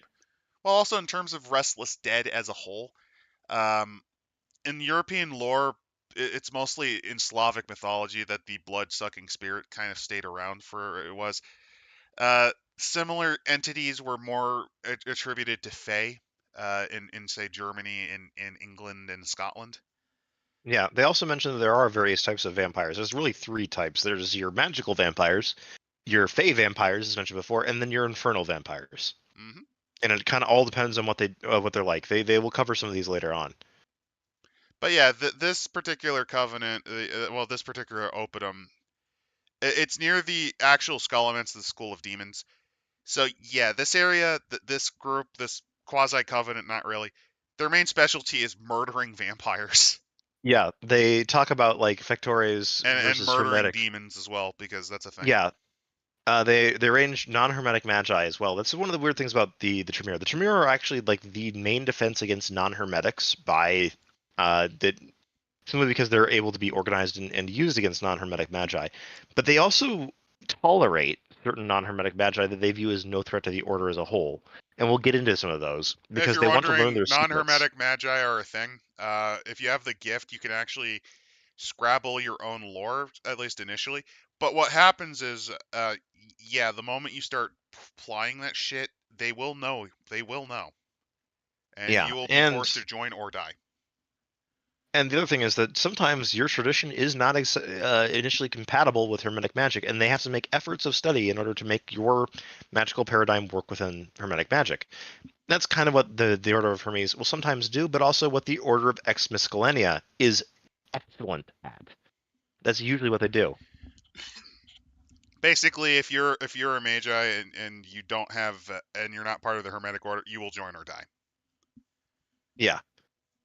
Or Tremere will be like, yeah, the non-hermetic Fectors, they're fine, which are the magical vampire hunters. They're Because they're basically doing a service that's useful. they're doing a service to us. The hermetic ones tend to join Ex Miscellania instead because they're actually good at magic in general. So like they don't have a smaller, like less powerful gift, so they just go, hey, yeah, we'll take you in instead. And the thing is, the decision by Tremere to allow non-hermetic mages to continue to operate at least somewhat, that gets them into trouble. But their response is literally, "Do you really want to throw down with the vampires?" Like it's also more like we're trying to learn about them so that we can get rid of them eventually and absorb them into the Order of Hermes. which is the other thing because you have to know it to understand it. Yeah, I think the year is actually 1220, but 1220, 1221 is usually the starting date. In any case, next up is Bulgaria, which at this point is much bigger than Bulgaria is right now, and Oh yeah. To give you an idea, this is the I, Second Bulgarian Empire. because the first one got pretty big, but then they decided to throw down with the Eastern Roman Empire, and the response by its emperor, by its basilia, was to blind 999 out of 1,000 of them completely, with the remaining one having one eye to guide them back, Yeah, single-handedly wiping out the Bulgarians' war-making capabilities for 20 years. Basil the Second, the Bulgar Slayer, was pretty fucking based as far as Eastern Unironically, Roman his empires went. solution was to enemies or tribal threats was to make it so they could never wage war again. His favorite option was to blind, but he would also cut off sword arms or sword hands or break Yeah, fingers so that you can't use a bow anymore. yeah. You raise a hand against him, he would make sure you could never do it again. But yeah, this is the Second Empire. It's kind of Bulgaria at its strongest at this point Well, the reason why it's like this right now, is and because the current czar is very power hungry.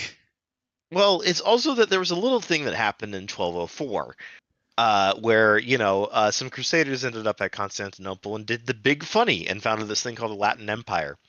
The Theban tribunal is in that area, and you could read all about that there if you wanted to. But in short, there's now at least three different successor states of the Byzantines that are There's just in more the than that. Balkans. There's more than that. There's the crumbling. It's already crumbling at this point. The Latin Empire is already crumbling.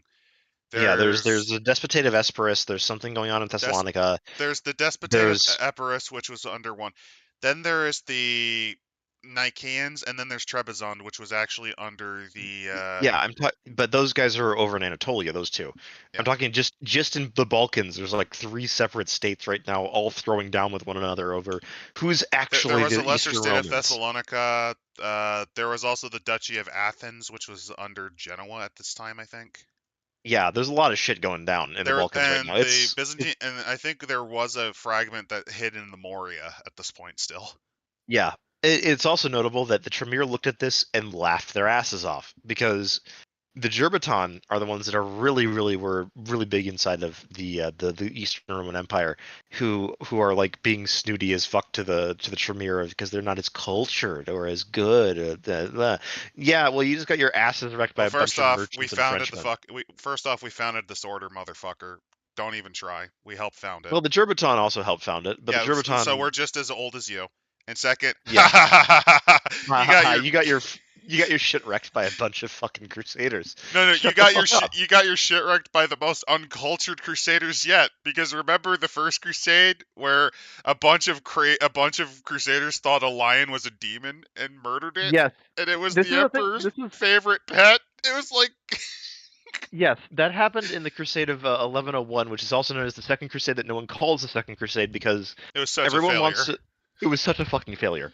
Like short diatribe. The original Crusade, the Crusade that we all know as the First Crusade, was a completely unprecedented success Well, despite no, the it's not even the murder. first. It's the second one because the first one resulted in all of them starving to death No, no, and no. The running first away. one, you're thinking of the People's Crusade, which is part of the First Crusade. Yeah. Because there's the second one, which is the Nobles of the Princes Crusade, that is the actual military force, not a bunch of fanatical retards that decided to go to Jerusalem on pilgrimage and then got themselves wiped out by the Turks in a single battle. And they did Um, shockingly well because the Fatimids were collapsing at this point. The Fatimids were collapsing. The And Seljuks, so as were the all know good Seljuks. empires, as all know good nomad empires, the Seljuks had broken up into a bunch of And semi-autonomous they were too vassalages, busy which hating were each fighting other. each other. So the Crusaders were able to get that, but I want to know the Crusaders basically succeeded mostly because nobody knew how to deal with knights at the time because most The of armor these was the too heavy. Fatimid forces the Fatimid forces didn't know how to handle knights yet. I Neither mean, did some they of were these sort of Seljuks. familiar with cataphracts, but the problem was the Fatimids, it's not that they didn't know how to deal with heavy cavalry. The problem was the Fatimids were starting to collapse. It was led by one of their The shittiest caliphs at this point. On No, the top, Fatimans had already collapsed. They are in like 5 different pieces. They've been fighting a civil war for the last 30 years, which has destroyed their mhm. entire professional military. So any knowledge on how to fight is gone. On top of that, in terms of equipment standardization and quality, what? Low. the And also the they weren't the experienced with average dude fighting. is like a guy with a spear and shield. That's it. They weren't, but the thing is that they're also not experienced with fighting Western style heavy cavalry because Eastern style heavy cavalry uses the bow as much as the lance. Western style heavy cavalry says, "Fuck that shit, we charge." We ballin' and we keep We going. ball. We keep going. And if you're fighting a group of relatively untrained, ill-equipped infantry, the fact that there's these guys charging at you that are taking like as many arrows to the point where they're looking like pincushions and are still screaming at you as they're riding you down, that's just going to make you break and run. And that's part of the reason why the Crusaders are able It to win also as many doesn't help. engagements as they are. I'm familiar. Somewhat familiar at the time. The current because there was the civil war going on, but like both leaderships at that point, the caliph and the vizier who was trying to replace him, if I recall, Yeah. both of them, like the vizier was somewhat militarily trained, but his manpower was bloodied because the boy caliph managed to somewhat successful revolt in Upper Egypt or Lower Yeah, Egypt. there's a lot of this sort of stuff going on, So but in like any case, he was the bled First Crusade. dry. And on top of that, this is also when the Levantine vassals were in revolt actively at this Yes, they point. were. This is part of the reason why the First Crusade succeeds is because everyone is busy fighting everyone else, and they see these what they assume are Byzantine mercenaries just show up out of And they're nowhere. kind of crap. Siege. They're Like sieging down they Antioch. heard funny stories like they starved to death or they murdered the favorite lion of the emperor. That happens later. They haven't heard that one yet. But basically, the Crusaders get to Antioch. They spend the next 8 months outside the city, having not fully cut it off, starving to death, because they have no idea how to conduct a siege Well, no, they long have an term. idea. It's just they're too busy arguing with each other and they don't have enough forces to do it To right. actually take the city. Yes, they're arguing with each other over who gets the city, despite promising to the emperor that they give it back to him. Uh, Literally, the emperor said, "No, no, Antioch, and you can keep Jerusalem. I don't give a shit about." anything east of Antioch, you can have. I don't give a shit. That was basically his words. Where anything east of Antioch, you can take it. Otherwise, And the Normans were already going, it's mine. how can we keep How, this? yeah, the Norman leader of that is actually a hilariously fascinating character who wrote a supervillain monologue letter to the emperor and pretended he was dead for a short time. Amazing shit. A little irrelevant, but right. After all, but back to the Crusade of 1101. The thing is that The that king guy of actually got Norway was himself like, I captured. wanted to show up, Yeah, that was the Norwegian Crusade of like 1104. I want to which say was an the even more pathetic one, which because was literally he showed up, he helped them take a city, and no, then he he just didn't left. even did that. He just visited a bit and then left. Well, he visited, he helped them fight for a while, then went home. It was literally like the equivalent of like I'm a Viking, I went Vikinging, and I'm going back home. It's pretty bad, It's but 1102 is hilarious. 1101 and 1102. So the thing about the guy that I mentioned that took over Antioch, he got himself captured by a bunch of Turks, and so the army around 1101, the first one, finds out about this, and they're like, we have to rescue him. We have to rescue Bowman, the great warrior that is so honorable and everything, despite the fact that like He was almost the every other most crusader, backstabbing one of all. he was the most backstabbing and self-serving of all of them. Like to Uh, give you an idea, he actually made a deal. He made a deal with one of the Seljuk successors to basically, we'll stop fighting you for a short time to fight the Romans. Yeah. unironically, he allied with I forget that it's like one of the he minor. he allied with a minor Turkish lord to fight other Turkish lords and the Byzantines. Yeah, he The thing legitimately about was working with Muslims, which is hilarious. occasionally, but then he tried to attack another group of No, them. no, He but gets then he captured. did that, and then he did this with another lord. I remember this. He did this with another lord, and then after the deal, betrayed him. There's a lot of that in the First Crusade.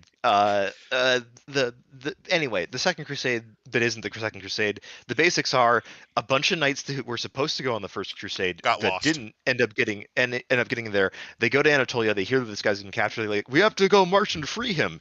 As everyone who's actually been on the campaign is like, no, we do not go that direction. We're going to the Holy Land. They're like, but we can go there first, then the Holy Land.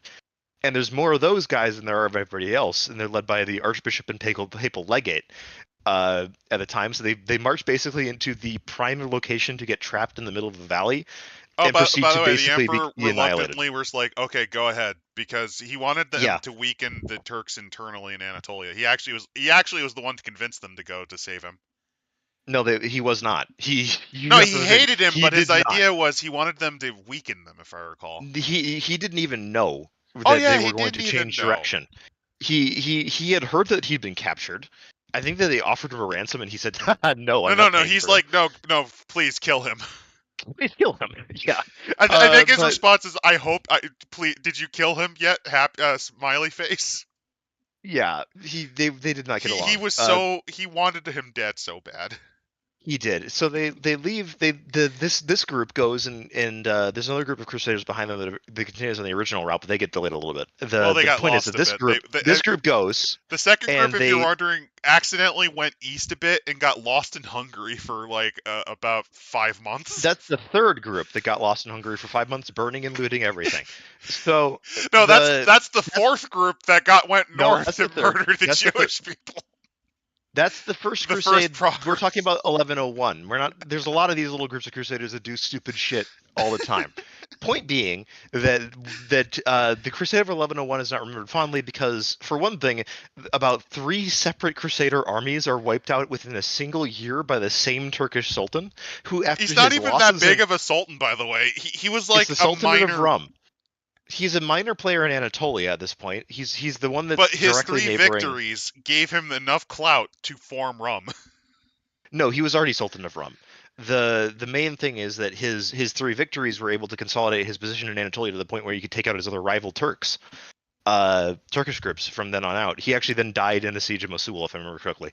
The Still pretty impressive, given that he Still pretty wasn't. impressive because he wipes out this one force. There's the second one that's gone down towards the Holy Land, and he takes them out. Then there's a third one that he also finds that's taking the same route as that second force because they didn't know that that guy had gotten wiped out, and then he wipes them out. Well, I think It's the best part is the third group. He actually at first thought this was a feint because there's no way they're gonna do the same thing. This They is the fucking do the distraction same route. force. They took the same route. Yeah.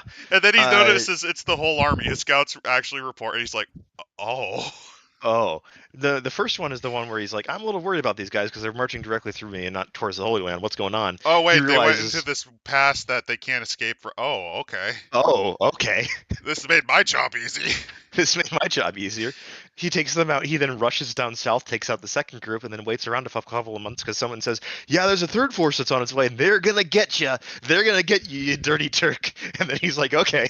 I mean, at this point, I've gotten Ghazis to join me because I've beaten these guys Yeah, he's twice. beating the shit out of them. Yeah, that's the Crusade of 1101. It ends basically with no survivors. It ends with no survivors, and it also leads to one of the three groups, I forget which, murdering the Emperor The Alexius's first group, favorite yes, lion. the first group It that was is his waiting around. beloved pet that His he pet loved. lion. They think it's some sort of demon held by Greek sorcery and trickery. By the way, the first group is actually the one he wanted to go east. I remember now. Yeah, he wanted them to go east because his idea was maybe they could weaken the Turks. He's the one that convinced the legate to go that way.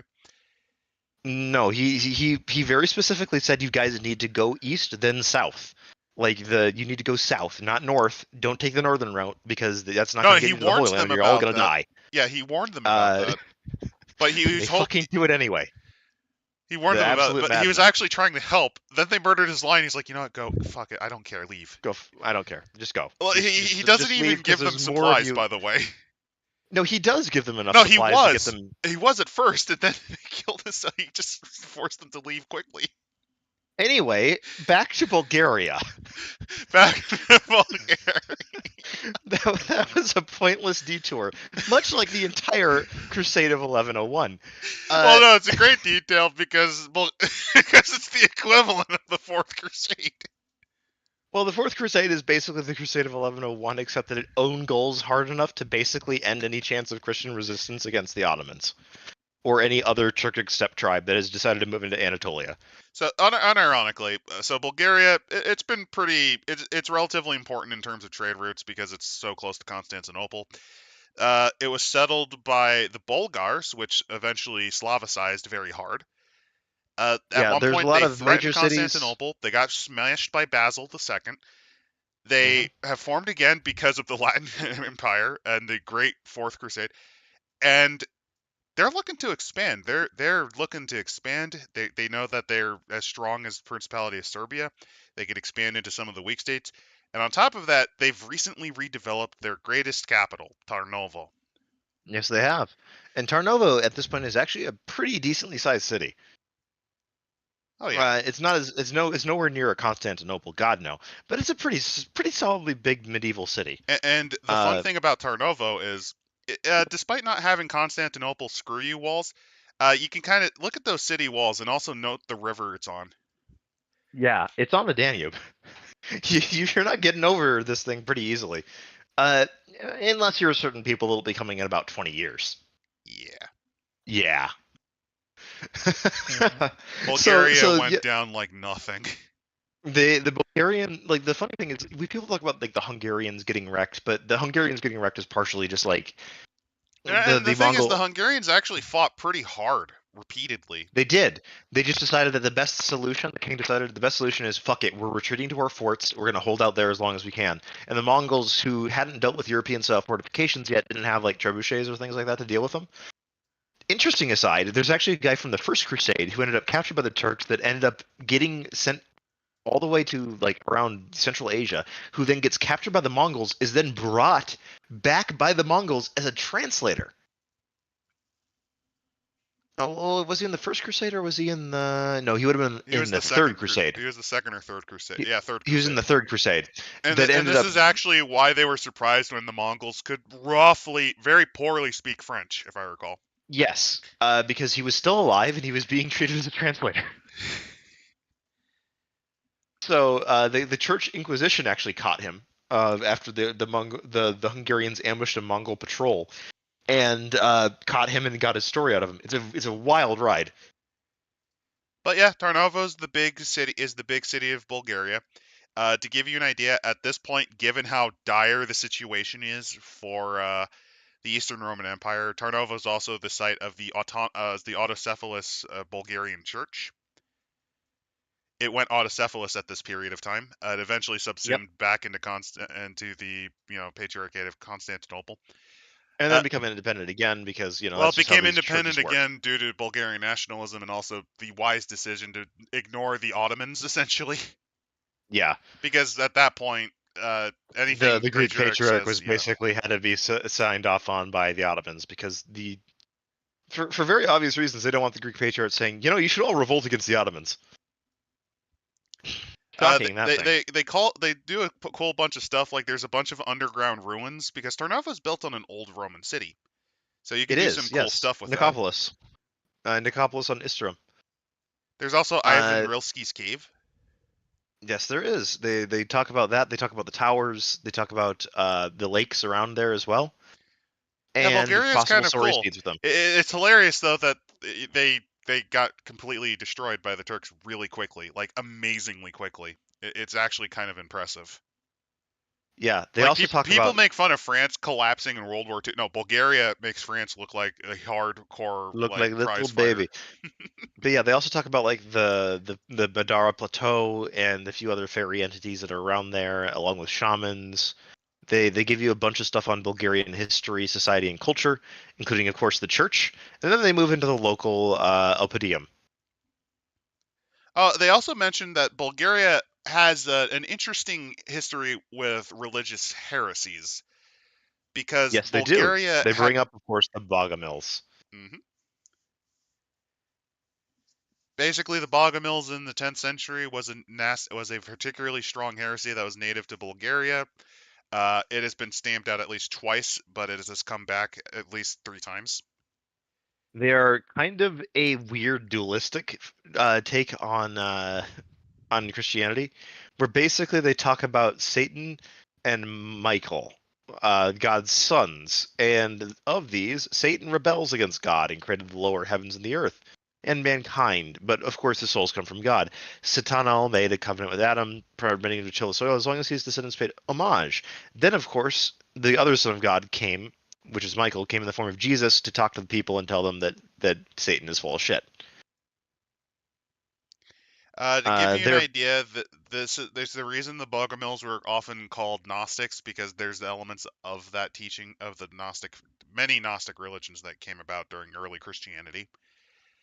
It has been yeah. stamped out at least twice, They also basically say that organized religion is the big gay and a tool of Satan.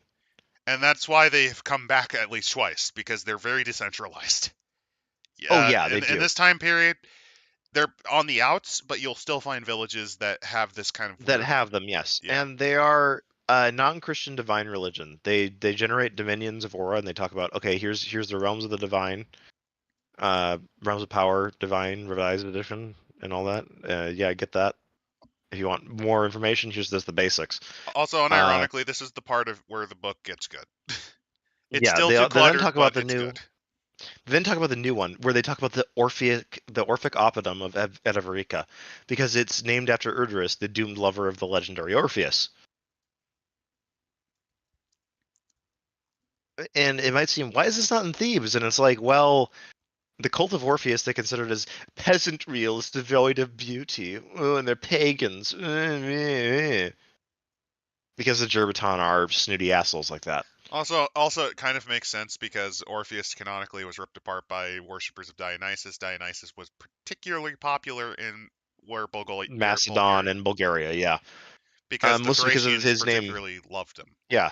Dionysus Zagreus, which is the underworld god kind of variant of Dionysus as an Orphic If you're deity. wondering, the chief deities that the Thracians worshipped, in their own pantheon, they actually claimed that because they had a variation on the Greek pantheon, they personally believed they are descended from Ares, Yep, the god of war.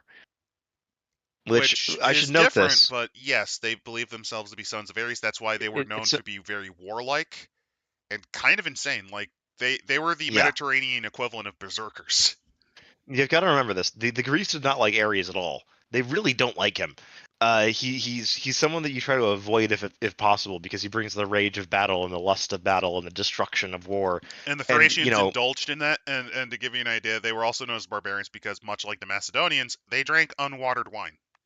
yeah, they drank the concentrated shit, basically like 20 proof alcohol. Yeah, Not quite what you call hard liquor, but definitely not what we'd call wine today. yeah, they drank what's called fortified wine. Yeah, They were hard drinkers. They were well known for, since they were worshippers of Dionysus, they were well known for their. They're also well known for their women literally tearing people apart. yeah, because that's just how Dionysus do. Yeah, they're nuts. Yeah. Anyway, they talk about like the area of the site and the other parts of it where they're talking about like the plants and like magical abilities you can get out of it, along with like the coven folk of the area. And then they talk about the other one around Bulgaria, which is Suthopolis, which was one of the capitals of the Thracian tribes. And this one is actually the border with the Theban tribunal. And it's essentially the area that they've set up to make it so that the two tribunals don't try to wipe each other out. Because quite frankly, the Theban tribunal would love to try to wipe out the Transylvanian tribunal, but it would not work out well for them, and the Tremere don't want to wipe out another tribunal without the go-ahead of a great council.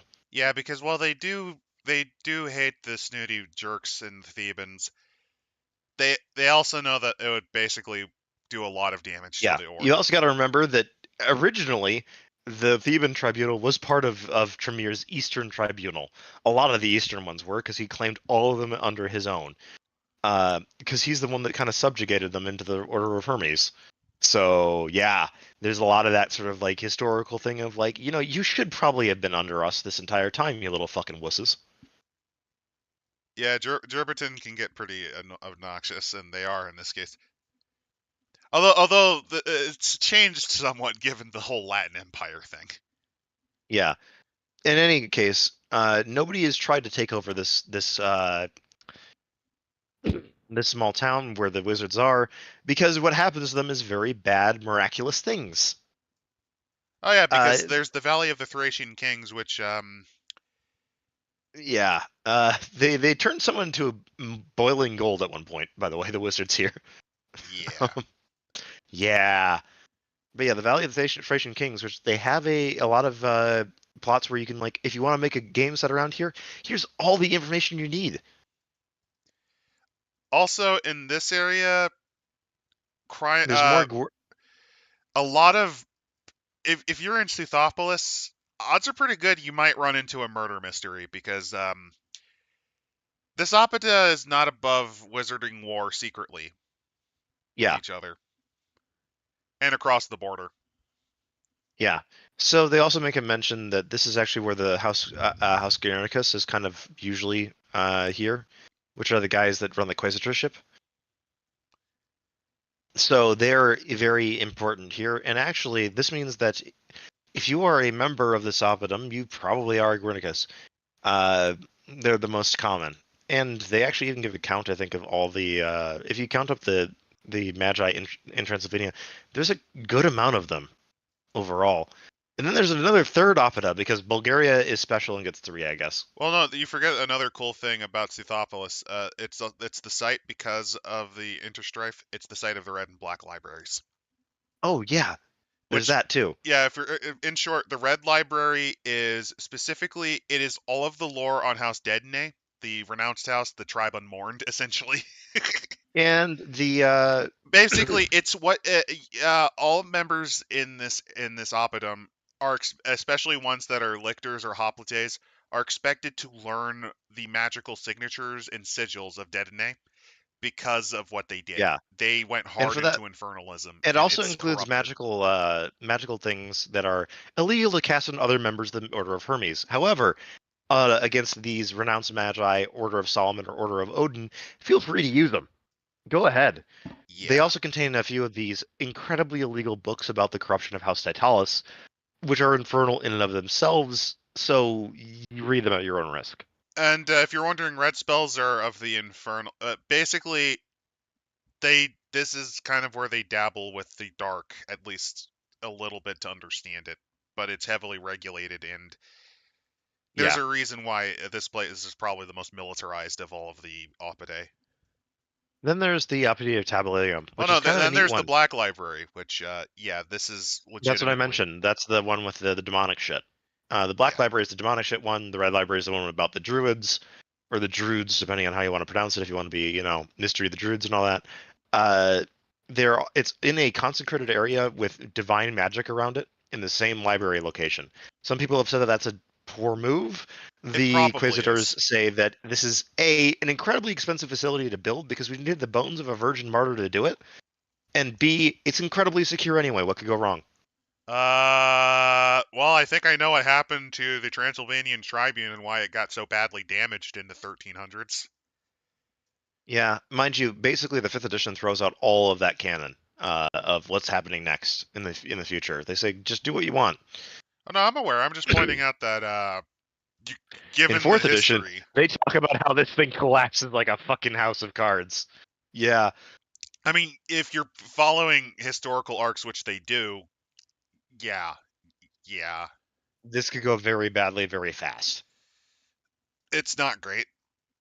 But yes, the next one is the tabulum, which are basically like a well, it's an opera that exists mostly that doesn't really exist outside of a few small villages around it. The main thing that it does though is it's basically a museum and Which a is a storage little place bit for odd. artifacts. Which is a little bit odd because the Black Sea is not a great place to store things. No, the Black Sea is actually fantastic if you're storing them deep underwater. Oh yeah, because of the anoxic zone. Yes, it is. So it's actually not a bad place to store So them. that's why it's there. There, If you're wondering, possibly. it's probably why it's there. But yeah, Yeah, they have it's a a little museum. I think we can kind of yeah. You can it's a neat place. And they give you like ideas of the laboratories there that are used to experiment on these things. There's a chapel there too, and then we get into the Slavs. Oh no. Oh no, oh no, we're going to Also, the there's some cool stuff in terms of adventure hooks. yeah, like the hidden exhibits, like the warehouse of Ares, which is supposedly Yeah. this massive area of weapons. Like things like that, where it's And it like, might be a contingency, like this is the Vault of Night, essentially. You crack it yeah, open and yeah, it's your then the Slavs. They talk about the Slavs, and they go basically like, okay, here's our version of the Slavic trail of settling down in these areas. Here's all the things about talking about the Slavs and how they don't really do a lot of like hardware fortifications like other people. They dig like pits. They'll do wooden palisades and earthen walls, and then they're just then here's Croatia, Bosnia, etc.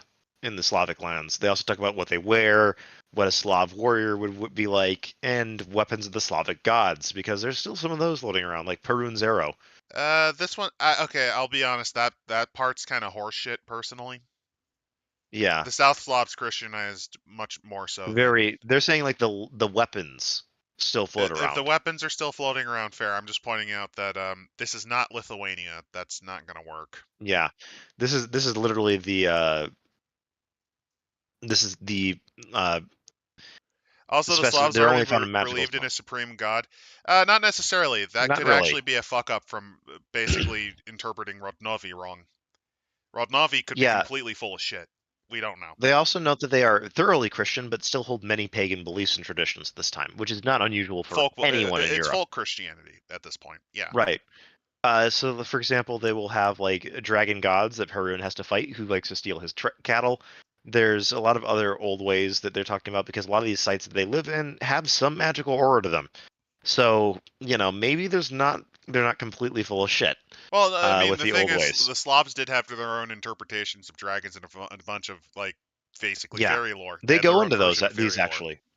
They go into these actually. They then talk about like the geography of Serbia, the large cities there, the various dynasties of like Serbia and Croatia and Bosnia, the schisms within the churches there, Hmm. the crusade that's about to come after Bosnia, by the way.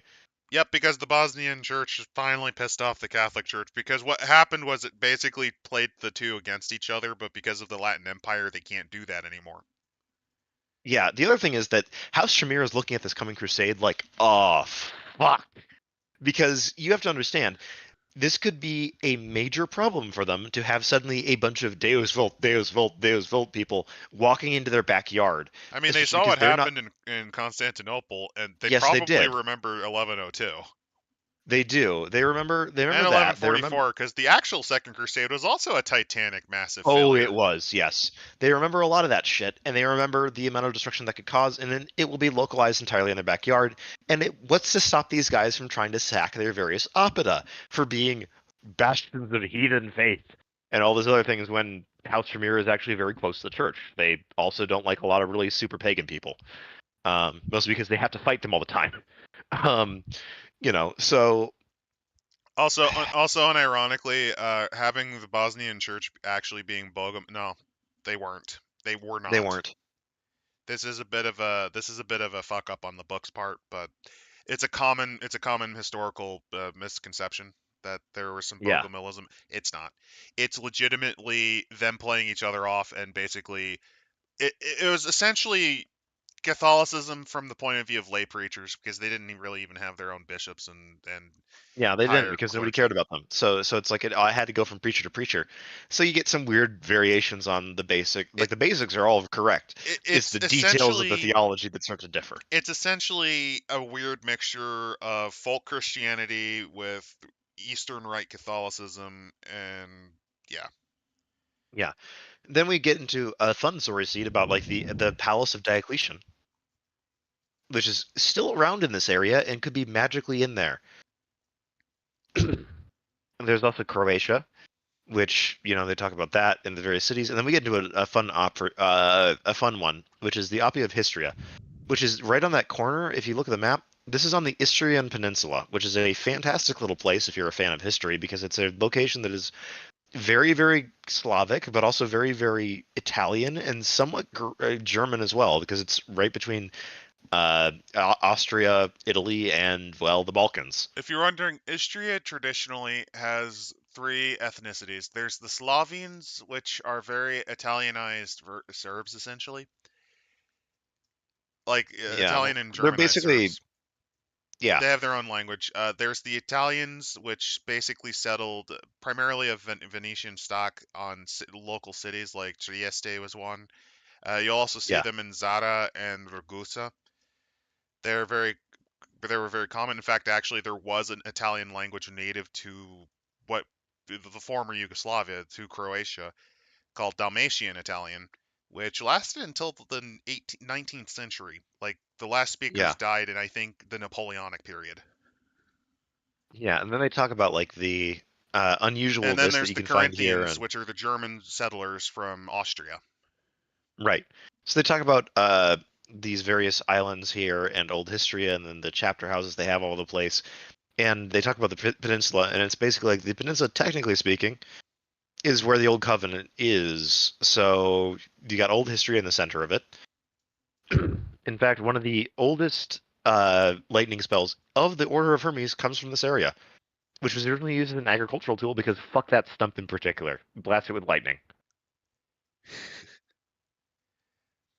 They talk about Pula, Mount Klek, a few different graves, the Shrouded Bay, and House Mercure, which is based out of here for the rest of the Covenant, because why wouldn't it be? It's right between three separate covenants here, which is the Greater Alps Covenant, the Roman Tribunal, the Transylvanian Tribunal, and The the Alps one. well, that's what I said, the Greater Alps Covenant, the And it's on Roman, it's on the coastline, so it could and it's actually. pretty close to the Rhinelander, and it can be traveling across to anywhere else, so it's a pretty good place to There's a hold reason these why guys. the Merchant Republic of Ragusa was so wealthy during the medieval period. Yeah. They also talk about how there's a lot of red caps here, which are the mundane members of House McCurry, including a lot of half vampires and things like that. They're always happy to seek out children that have mild, useful supernatural talents to use as messengers and grogs. And those with mild supernatural powers, like half vampires, pretty darn useful because they're a bit better than your average grog. Yeah. The other thing is that the history is often used as the place where tribunal envoys will be. So if you want to send your character somewhere else, well, they're going to have to go to Oh, here by the way, probably. the official Roman Mercury actually look at this Istrian branch as insane, creepy, and weird. Yes, they often they kind of tolerate them because they still deliver the messages. They're still members of the Covenant. They just think Well, that no, this whole thing is they really reject stupid. all of the mystical blooded ones as members of the house at all. Yeah. They're red caps that aren't red caps. Like the tribunal says that they are, but if they leave the tribunal, they're going to lose all the protections of being red caps. They're local, basically, Hmm. which is just how the Tremere like it, because that means that they don't have to completely rely on House McCurry for their non-secret communications. I mean, they kind of do any. Well, I mean, they're still House They kind of Mercury, but do, they but only have the privileges and protections here.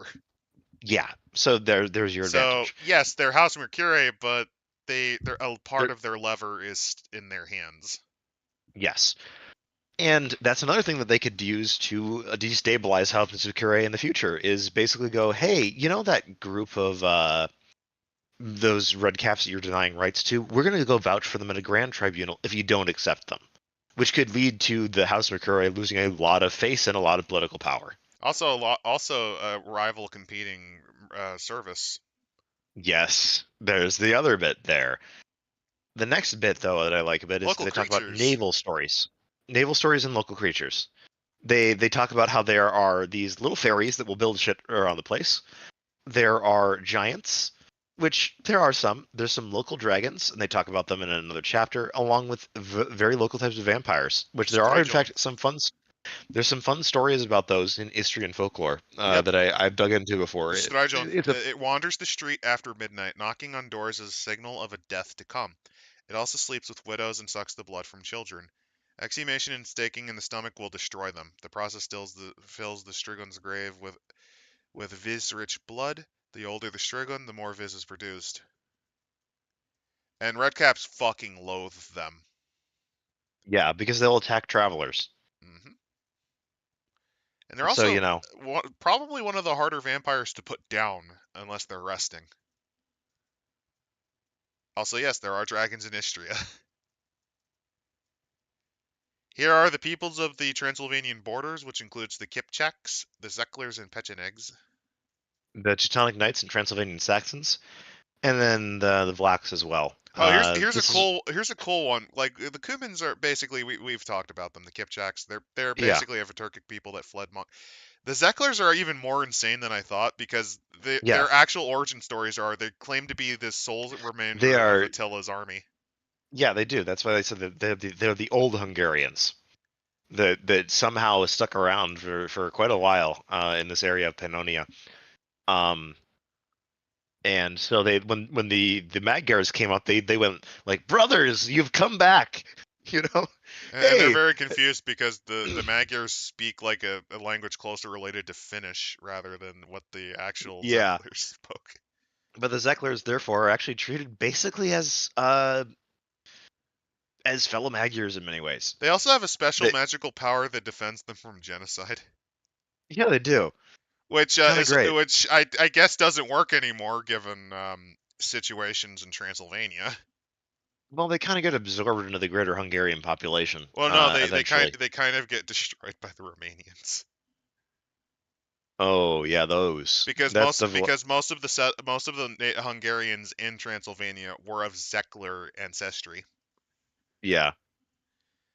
Anyway, there's also, of course, the giants there who have a king, and you can go talk to them if you want to. Here you Oh go. yeah, yeah. And, well, Have there's fun. also the Transylvanian Saxons. Basically, in the in the early this during this 1200s period, a shitload of Franconians. They say Saxons, but they're actually Franconians. A lot of them would move south for better life because Hungary was richer. So they would basically. If you're wondering where the Banat region got so many Germans, it's from this time period. Yeah. And also, the Teutonic Order did serve in Transylvania before moving north and east. Yes. And then, of course, we get into the blocks, which are the Roman descendants mixed with the Pannonians Hey, wait a minute. that speak of Where is the Giant King? There's also good and evil fairy court. Oh, the there it is. Giant King. Yeah, is the Palace of the Giant King under the The giant that page. Balbona Hmm. with enormous golden bells. That's neat. Yeah, there's a lot of this. So they talk about the Carpathian Mountains and how it's set up, and then we get into the cult of Zalmoxis, which is a monotheistic deity favored by the rich and powerful.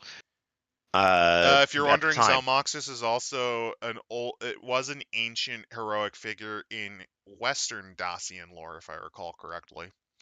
yes, Not Western, Eastern, not Dacian, Eastern Dacian lore. It is also almost certainly bullshit. Most of it is reconstruction. yes. So they This basically being mention they here have to is mention it. essentially bullshit. They have to mention it because it's something that people would know about the area, and it's his weird cult that doesn't really do much, and that Well, no, Tremere I'm kind of just fucked pointing out over. that Zalmoxis as a concept, it's the same thing as Rodnavi. Like when they put it, this is just a sop to neo-paganism because this is a reconstruction religion and it's not even correct, Yeah, probably. probably. The opium of Lycion is actually quite interesting. This is remember when I was talking about how Tremere had plans to rule the world and create something magnificent? And well, that's this. This was his plan of to make a gigantic manufacturing and resource hub in the middle of a mountain that no one can get to, and it's going to be great. Mainly In because reality, Lycanian had a bunch of resources. yes. In fact, they have gold, a lot of gold, to the point where they basically realize they have too much gold and they can't actually use it. Oh, don't worry, Mansa Musa, Malik III will eventually just destroy the finances and economy of Europe. It'll be fine. They also have the thing about Lycon on is that there's also like, Do you think House Tremere, if they did a 1500s version when the Spanish found the gold in the Americas, they just kind of funnel some of it so they can finally use some of it into Spain? yeah, I do love when they were talking about the massive discovery of gold. They were talking about it where it's like few houses understand this, but the mining of like Kayan basically ended House Tremere's territorial ambitions. Land like gold wasn't worth anything except the labor of the people on it, so this meant that the expansion was only necessary when it gained a strategic resource that wasn't duplicable. And now they've got gold, so they can trade for things. So it's like, you know, yeah. why do we need to expand our territory if we've got the resource we need to get our shit All the gold in the again? mountains on which Lycanian rest was mined out by Grog's magic item in the first few decades. There's over Slightly over 4,000 tons of gold. 4,000 tons and twice that of silver. Okay, so to give you an idea on how And then they ridiculous that mentioned is. there's very little of the Tremere can actually use it for because they can't spend it all or they'll crash the economy. Well, I just want to give a testament. So to give you an idea on how ridiculous that is, if I recall correctly, in the 1900s, back when France was still on a gold-based system, I know Spain was as well. The entire Spanish economy in 1930, I think, had 800 tons. Yeah. This is 1930s money, by the way. Mind you, historically speaking, the amount of gold that we've produced globally has been about 180,000 tons. Most of that gold has come from China, Australia, and South Africa. Yeah, and House Tremere has literally 3% of the 2% The of the. world's gold supply, yeah. So you can kind of understand why they're screaming. You can kind of understand why they're like, ah, fuck. Because they We made realize that they'll horrible crash mistakes. yeah, they realized that they could crash the fucking economy. No, I got something really stupid and hilarious. That I think I figured out how they got rid of some of the gold. How? They funneled it to the New World when it was discovered, so that the Spanish I would wouldn't be find it. surprised. I wouldn't be surprised if they pulled a trick like that. But And yes, even then, Lycanon, they still have like 3,000 tons. So it's like, what? Fuck! That only got rid of 1,000. fuck. Yes, but basically, Lycanon is a manufactory and a storage place and fortress for House Tremere. Yeah. This is Which, their death fortress. Legitimately, if all things go to shit, this is where they're going to fight to the bloody end. by the way, I want to note this: the Mercury portal to Lycanon contains an 18-foot statue of Tremere made of solid gold, with a statue of solid gold with eagle on his wrist. Similarly, the Grand Refectory has another statue of Tremere that is 12 feet tall, again made of gold with a subdued dragon. I hope these are alchemically fortified gold, or else like its weight will just cause it to droop. Well, the main thing about these is that they're all magical. They're Oh, actually that's magical good. statues meant for the defense of the Covenant, and that they will wake up and attack people that if they're attacked. But also they can't remove them because Tremere enchanted them, so that they try to remove, they attack the people that remove tries to remove them. As you can see, he had a bit of an ego. Anyway, uh, Lycanon therefore has a very flexible membership because most of it refers to the fact that it's where the manufacturing is. So if you're a manufacturer, chances are you're going to go to the top of them at some point in order to do some work there. Also, don't There's a forget lot of that resources. there's the packs of magical wolves. Yes, there are the Lycaon wolves, which are one of Tremere's symbol is the white wolf. Ha ha ha! Ha Again, ha ha crossover ha. because he made the mountain of the wolf, the wolf of this mountain, his familiar. And that's one of the things. Actually, if we go back to the Xiora section, one of the things they talk about is a portal that may lead to a man who is talking about his brother and is interested in seeing him again, that has a giant white wolf as a companion. Oh, This is also heavily implied to be these are Tremere. basically werewolves, the Forsaken too, unironically. Yeah. Yeah, they're kind of neat. They're neat, but it's also kind of like depends Yeah. on your opinion. I think it's okay. It's fun. Can be a Yeah, it bit doesn't, groan it's not, worthy though.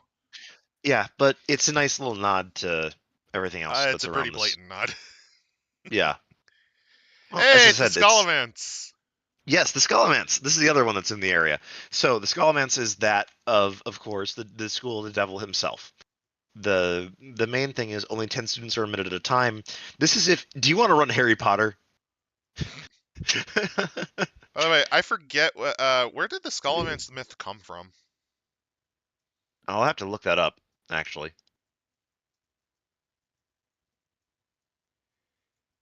Fabled School of Black Magic in Transylvania. Earliest source on Scholomance was written in 1895, but it's probably older than that. The origin Probably. appears to be that of around. Ah, yeah, the Black School is noted by in Scandinavian folklore as well. So this is sort of a concept that's appeared at a lot of places. And then, well, then Bram Stoker comes in and says, "Oh yeah, the this had to be a place in Romania that did that. So Thanks, Bram Stoker, you fuck. still, it's a fun location. It is a fun location, but it should be in Norway. Probably. It is a school with 10 people, 10 things in it. There are dragons around. There are people that may be traders in there. You can do a lot of fun stuff with it. But anyway, yeah, they eventually found the ghost castle. Yeah, they did. That's the ghost castle that they're talking about. That's the Skullman's. And one of the next bits is so this isn't all of this stuff in the tribunal. Those are the main opidum, but there's some other smaller ones like the hospital. It's a service provided to the Transylvanian tribunal to the members of it. Basically, if you get sick or you get injured while you're traveling or whatever else, you will be brought to one of these locations, which are magical hospitals that are used to treat people. And they're placed all over the Transylvanian tribunal. Kind of a neat thing. The next bit is the opidum of Kelgozlovales. It's more of a commitment than a physical site. Basically, these are the group of guys that are called to, well, defend the Compidum. It's was originally named Premium Responsens, or Latin for initial response, What? which then became, and this is further on. I Yeah, because was I then was actually curious enough to read. Is it the Networks of the Hidden Fortress? Yeah, it's the Networks of the Hidden yes, it's that Fortress. one. It's right through there. You were curious enough to read about the Plague House, I'm guessing. I don't know, I was curious enough to read more about how they interpreted the Skullmans, actually. Ah, yeah, that's totally fine. And they even give you advices on how to play gifted children, which is fun. Um, but yeah, the Networks of Hidden Fortresses is the next one. Xenodokia, then there's the Curantus. Yeah, Xenodokia are all over the place. Then Kesdovalis, or the also known as the Primorium Responsum, was founded during the Schism War with the House Diodne. Basically, they're well, they're meant to respond violently and quickly to threats to the Transylvanian Tribunal and to the Order of Termes as a whole. And they move around every 7 years. By the way, Xenodokia, these little hospitals. Yeah, There's a bunch of stuff you can get, like the chest of good food, yeah. There's a lot of magical items that are associated with them, which I like quite a bit. Hippocratic staff, Yeah, the Ankh of moving forward. the bowl of the honest traveler, Hmm. ward against the infernal agents of disease, and then oh, here's the oppidum of Getzovalaz. Yep, this is the one I was talking about. Basically, these are fortifications of, like, usually there's about 4 to 5 magi that agree, yeah, we're going to be defending parts of the tribunal. So yeah, they're all linked over here. The Schism War never actually reached Transylvania, partially because the Tremere took the offensive directly to House Dierdne as early as possible. Because you don't want them to prepare. Yeah, because again, that's Tremere's thing, is we're prepared for this shit. It also, please ignore other members of the Houses of Hermes that we had all these magical super weapons ready to go. Oh, by the way, after the Sundering War, when the Balkans splintered apart even more, they were like, "Oh, Yeah, cool, we can use this as a," and then they just made a bunch more of them. yeah. Why wouldn't they? They're Kind not of they're useful. not massive structures, but basically you put like 3 to 5, you put 3 to 5 magi running it, and that's kind of what they do. Yeah. They're more like Uh, watchtowers at this point. right. And they even talk about a few new settlers rushing to the rescue, a few other kind of ideas, and then they talk about magical creatures in the next section. Also, don't And worry if you're stationed at these forts. You're basically like your average magi. You do a lot of the yeah, thing. It's just when things get tense, you're expected to get summoned up. yeah. And it's actually the quickest way to become a voting member of the tribunal is to, as an outside mage, is to join this sort of oppidum, because you're essentially giving up a lot of the potential of your studies in order to defend the rest of the tribunal, and therefore you're granted full rights. I mean, you still have the capacity to study. It's secondary. It is Yeah, secondary. it's mostly something like old hoplites would probably do, and other sort of like more I forgot aggressive what do mages. the hoplites do again? Like what are Hoplites hoplites? break. Hoplites are the dedicated warriors of the Order of Hermes. These are the guys that study war magic almost Okay, I was exclusively. just wondering. They are the ones that are trained to hunt down and kill other magi. I forgot that was their term. I thought it was like it was similar to the Myrmidons of Mage the Awakening. No. But yeah, the next chapter is fun, which is the creatures, where The they go into the creatures. various dragons of Transylvania. Because There's a bunch remember, of them. Slavic dragons are very different, and there's a lot of other stuff about that with like the various types of dragons, where you have demonic dragons, which are the infernal ones. You have the fairy ones as well. You have magical ones, of course, too. But they also talk about how the dragons, especially the Zamaj, will settle down with humans and get busy.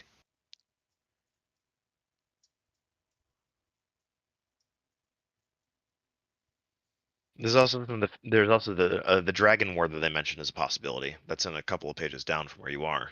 Um, Yep, there's the uh, Pax Draconis yeah, they also talk Dragonborn. about like how dragons will marry people. Yeah. Um, and Dragonborn, a dragon as a match with human life can produce human offspring. Born in the dragon's lair, the children regularly remain with their father, and it is more common for the child to be returned to its mother's kinfolk. As the Maj feels no strong attachment to the child, and the child is not especially predisposed one way or another to his reptilian parent. Your So the your most mic your brainless mic's dragon. getting muffled. This might also be my voice, which is going out a little bit. The sixth house and the tribe unmourned. I mean, I guess you could say that about House Diardne. There's a lot of rumors that they're still around. If you're wondering, Dragonborn look essentially like regular people. Their pupils are slit if you have second sight, but that's about it. Sometimes a bit of a reflective shine. Yeah, and they can be very useful as either characters or as a Particularly useful grog. a magi. Yeah, they're kind of fun. And then you can spark a dragon war if you want to. They talk about that, It's a and they also bad talk idea. about It's a like don't funny don't idea, do but that. it's epic. Yep, they go on to talk about like things like giants because there's a lot of giants Oh yeah, in to give you an in idea, there's a legend. Bulgarian variant of the giant, which I think, if I remember right, its weakness was something like they're very clumsy. So if you put like potholes, they will trip and break their necks or something. Like it's They like a really mundane weakness to these Bulgarian giants. They're Yeah, huge, they're but also like, all fey. Yeah, they're also all fey creatures, and they can shift in size as needed, but according to their legends.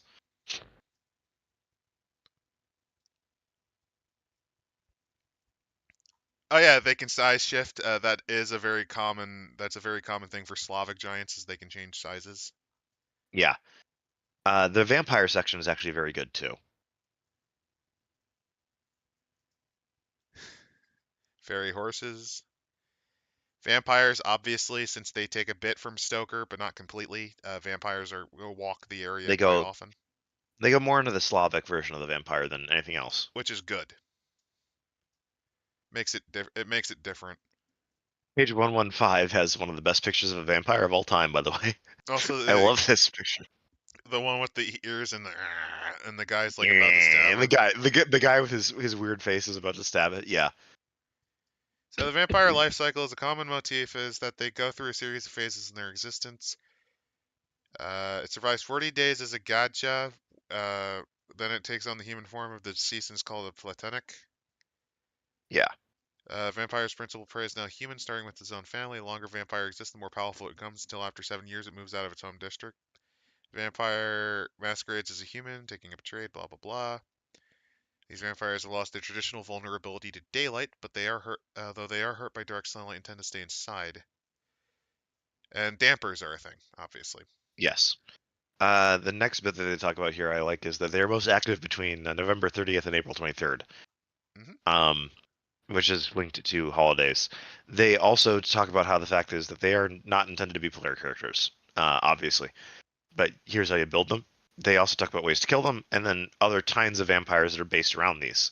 So, what kind of vampire do you want to build? Do you want to build a vampire that takes human form? Here's rooms. There's rules for that. So becoming a vampire, since you're interested, Dark Sun, I mean, you're not going to probably play one, but this is a thing that could happen. The most It takes commonly held away most of belief your magic. is that the following people or circumstances create a vampire: any corpse that an animal jumps over or alights upon, any corpse that has a living person's shadow falling upon it, victims of untimely death, including those killed by natural forces, anyone unbaptized or excommunicated during their time of death, someone who's committed a mortal sin, which is a severe sin in life, anyone born during the unclean days, which are the 12 days of Christmas, any witch or sorcerer, anyone born with a caul, where there are 7 children of the same sex, the seventh child, any child of a vampire. and not guaranteed, but It's those not are the most likely guaranteed, to but kick a they're fairy. more likely. Yeah, Basically, things like if you put a shadow over a corpse, or if you do things, or a fairy could be like interested and try to do a little funny, or a weaker infernal creature could inhabit the corpse. yeah. Vampires can be incredibly dangerous depending on the type that they are. But mostly the first one you have is vampires that take human form, and they're vampire bestiaria on 117. Hmm. Then we have the other ones, vampires that take beastly form, which are very popular in vampire folklore, which is like an animal that kills people and drinks their blood and eats them, and they're able to squeeze through impossible things because they have no bones. Um, there's vampires that take ghostly form, which are actually quite popular, which is like uh, ones that are meant to basically be from unbaptized babies that die, things like that. Yep. There's other kinds of miscellaneous vampires which don't actually have a form, which is that kind of like they're a fleshless jelly bag vampire. There's vampire animals, of course, and vampire plants, Also, if you're which, wondering, the vampire that takes ghostly form, this is probably where the source of creatures like the Dybbuk come from. yes, Which, yes, if you unironically, if you want to have your mage eye have to deal with the Dybbuk, that's something that can happen because there's also a large Jewish population in the Balkans at this time. yes. They also talk about infernal vampires, which are slightly different than your normal vampire. Your normal vampire is a fairy having a laugh, basically, Yeah, admittedly at the expense of everyone else. But the infernal ones are literally possessed by demons. and they're not good at all. Oh no, they are not. These are known as the Brolok in Bulgaria. They're also known as the Wroclaws of Greece. They're the same sort of thing. A lot of the same things that can attract the attention of the fairies can attract the attention of these guys. Well, no, they tend to focus on two. You've either been cursed at the moment you die, which can happen. If someone curses you to Yeah, experience a fate worse than death, that can happen. Or if you're just a horrible human being in life. yeah. You should also note that there is a difference between vampires that you think of and living vampires. This is where like the Strigoi come into play. Yep. Living vampires are witches and sorcerers, so Yeah. They also, of course, talk about divine werewolves. because you have to. Yeah. Because there are, in fact, legends of men that turn into, like, that kings will turn into beasts to protect the people and things like that. There are also the White Ladies, which is actually based on. There's a Slavic myth of basically young spirits that were maidens that died due to violence that haunt And rivers. yeah. And they'll bring people in and they can do various ecology of, like, the Transylvanian Fae and all that. Uh, then it gets into chapter 9, which is like, do you want to play a wizard that isn't a wizard? Oh, and if you're wondering, yes, Vilas are actually you kind. They're referenced in Harry Potter, but they're very different creatures. Those are the Vila, yeah. Yeah, which Because are in remember, here they're the mostly White depicted Ladies. as beautiful Fey women that are in pale clothes or naked. That sounds a lot like the Vila, doesn't it? Well, that's because they are. They That's because they are. legitimately are. Yes. But the next bit is about wizards and the orders. So there's Transylvania has a lot of different kinds. Storm wizards. Storm wizards. I love these guys actually. They're fun. So the uh,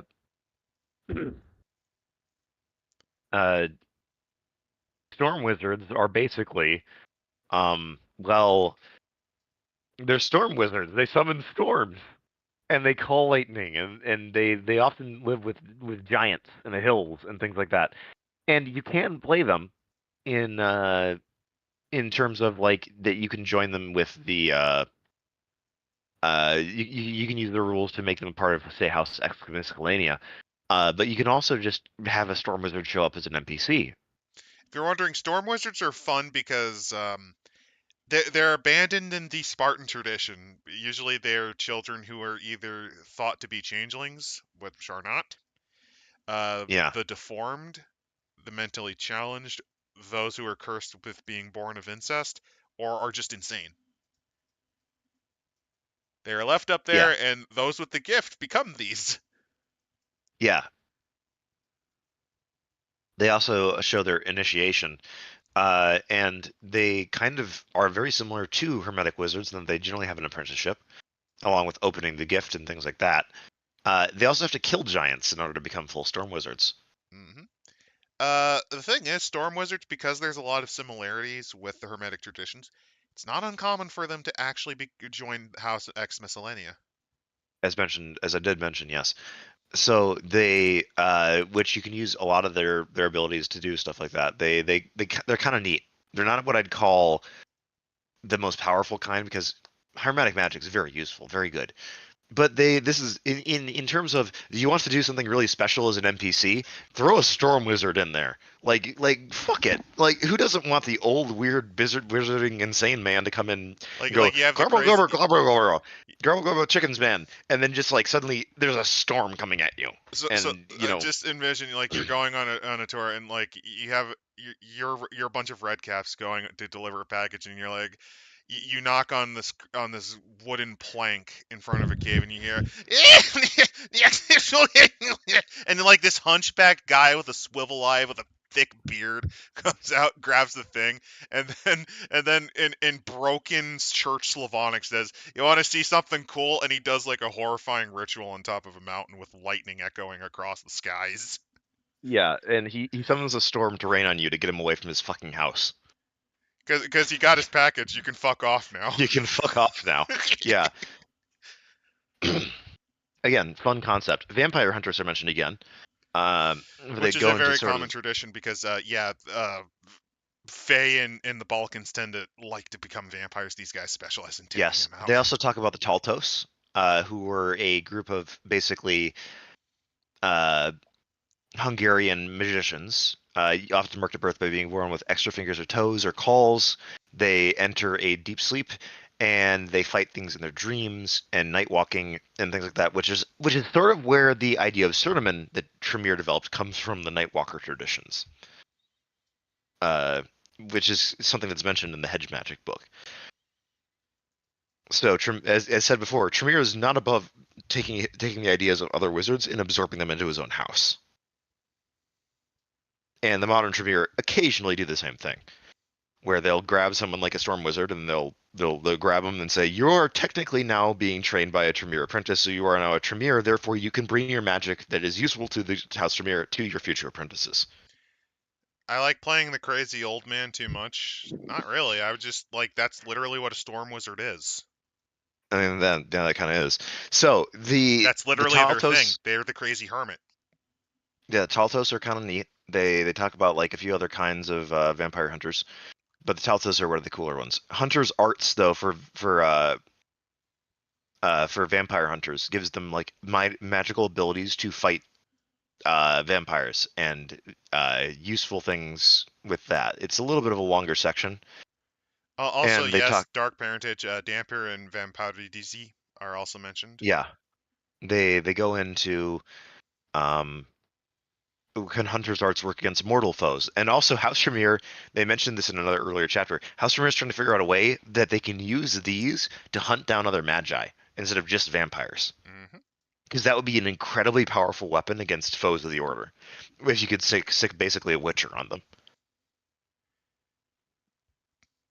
This, of course, would also probably result in some massive political blowback because there's no guarantee that House Tremere won't use this against their own enemies within the order. Yep, and these are all of the arts hunters get. Hunters get actually a variety of very cool arts. They get a variety of very cool magical things. So if you want to do a grog that isn't, just a fighter that isn't just like I hit things with a big stick man. Look at this guy. And He's also, pretty the useful. fun thing is they always have unique physical traits. Like your grog might actually be polydactyly because that's one of the Yeah, signs.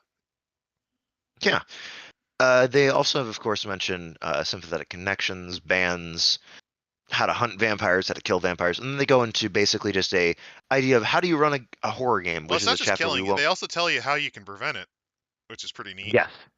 The next chapter is just how do you run a horror chronicle, basically. How do you run a Because horror story? Transylvania, it gets its reputation solely because of Bram Stoker. Yeah, Literally, one English guy decided to make fun of high society in a horror book, and and it just kind of infected everything else. Yeah, they also mentioned that the Mongolians can actually be a great source of horror in your campaign. They are, because Because you've seen imagine what a they group of do. horse archers that are now magically protected. Because remember that they are believed that they are divinely inspired to take over the world, and divine protection could be applying to them. So your magic might not work fully on them. No, it's even especially if you emphasize the whole Tengri aspect, where Yeah, where you can hear them taunting on the you can wind you can miles away. you can Like, hear the horse archers. silent movement in the sky. They just they Yeah, can go gassious and just appear before you. the Like, throat singing intensifies basically. and don't That is your forget horror what the Mongols soundtrack. can do, Yeah, which culminates in big pyramids of skulls stacked on each other. yeah. They talk a lot about this where it's like it's not exactly what I'd call a perfect ending, but it's There's good also enough. cult conspiracies, which they play around with that a bit because there are heretical cults in the area. Nature's revenge, history repeats, the horror of the human body, and then postmodern horror. They mention that you can use. They also talk about how you do this as a game master, and I think that this is good advice for anyone who's looking to run a horror game ever. Um, because it is pretty generic, but they had to include it. Like you could not include a section on not include a section on horror. In When you're talking Transylvania, about you have Transylvania, to. yeah, Also, the postmodern horror. I'm just going to point out legitimately. I think it's actually more of a sign you're an idiot if you constantly point out, like, look at these narrative conventions they without also mentioned actually that this playing could be with a it. demon fucking with you. Is what they say is that yes, that could be the case, but it's also just a demon manipulating everyone into thinking that.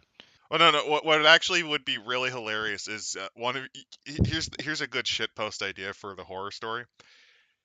Yeah, The genre savvy character, like, you allow the genre savvy characters to do their thing, and then the big reveal is they're actually a fairy fucking with them. yeah, They that's the never point. existed. They talk about that. You've walked into a fairy story is the idea behind the postmodern horror, where you realize as characters and as players, you're walking into a story that you have no control over, generally speaking, and that can be incredibly horrifying. Well, no, it's even funnier when you find out one of the players is actually part of the story itself, and it never existed. Yes, yes, that's another way of doing it. That's what they're talking about with that. So the next one they talk about is like the techniques, the implication, vivid imagery. Implication is one of the things that is more horrifying than most. Yeah, like you don't necessarily have to go into great detail about how somebody just gets dismembered. One of the better horror techniques I've ever used is like literally they do not exist anymore. And then you're like, wait, what do you mean by that? They don't. There's bits of them here and there and that, but they are not there anymore. like again, delivering the package to the crazy old hermit. You open the door, and the only thing, There's the hermit, and he's there, but he's also there and there and there. well, no, the implication is you open the door, and the only thing you see is a foot. Everything else is gone. Yeah, he's there, but he's also there. He's on the walls and the Well, no, ceiling. you imply the horrible thing, like, oh, no, no, you're fumbling in the cave in the dark. You feel something like a slug-like, and then you use a torch, and then you find out you're grabbing his intestines. Yeah, like things like that. Like you can use a lot of that. They talk about that. They talk about inversion of normal conventions, broken narrative, things like that, and props. They even say bring props to the table. Bring the weird rambling madman stuff to the table in a Yes, notebook and The make them Fae are read them. terrifying, Dark Sun. They always were. They always have been in lore. Like, if you actually Yeah, look up fairy lore. Hilariously, to reference Pokemon, they actually kind of handle fairy types pretty accurately because they're all pretty horrifying creatures. yeah. Then they go into like, well, if you're running it here, here's some ideas for making a horror story in Transylvania. Here's vampires, werewolves, vampire hunters, hundreds of thousands of dragons. You could do a horror story with dragons or giants pretty easily.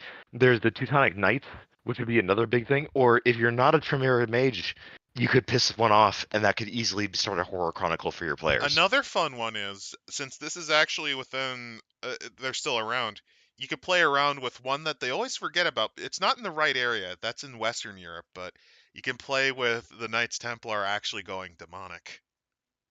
Yeah, So you could have a that's holy later order of on. knights going demonic. Well, you can just kind of That's take it. basically what they talk about with the Teutons, where they're like, yeah, there could be a group of Teutonic knights up in the mountains that have become agents of Satan and are now you now have to deal with them. That could be fun. That could be really fun as a game, honestly. Because remember, they still have protections, but they now are vulnerable to your magic. You might not know it at the time, which makes it more terrifying, right? Because you're like, if you know anything about Ars Magica, you're like, oh no, I can't do anything to them with magic because they're protected by God. Well, it turns out they're not. And then that can also lead into other things where it's like you have to find the actual one good holy chosen knight to go and protect them, and he's got the divine power. And then they just kill him with normal means, and you're like, oh fuck. Well, no, I'm envisioning something really kind of horrifying. Like you're realizing that you're gonna have to deal with a knight. I'm just envisioning this antagonist where it's like he was a particularly hardcore zealot German knight, and then after a time, you find him wandering around, and all you hear is buzzing from inside his armor. And then Yeah, and then when you what you give a mortal wound with battle magic because you find out he's not protected by God, the actual form that he's become, the swarm of flies comes out. And yeah. from a There's thousand tiny mouth parts, you hear something like "Ja Beelzebub" as the Lord of Flies swarms on you to drink your blood. there's a lot of stuff that you can play around with this, and I think with that we can end the book. What did you think about this book overall? So initially, I'm gonna be fair. Initially, the formatting kind of really takes you out. That is its biggest negative in every fifth edition book of Ars Magica. I think that is to its detriment. I would say that the first third is it at its weakest. This is not the thing is it's kind of sad because this is the setting I think you need to start in, but you need to read the core book, which is dry as dog as wallpaper paste.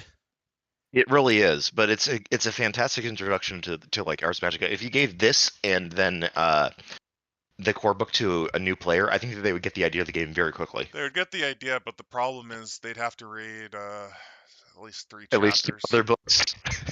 Yeah. You'd have to read at least 3 to 5 chapters to get to the parts that would fascinate you. This is also very much a you either love or hate history. If you're not a fan of historical pieces, this is not going to do anything for you.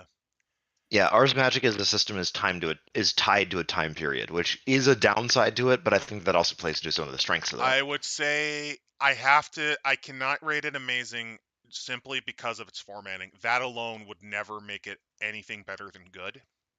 I think it's good overall, honestly. I It's would not amazing. say, well, no, I'm just pointing like straight up that instantly prevents it from Yeah. any fifth edition Ars Magica book. If it's like that, it cannot be rated any higher than good.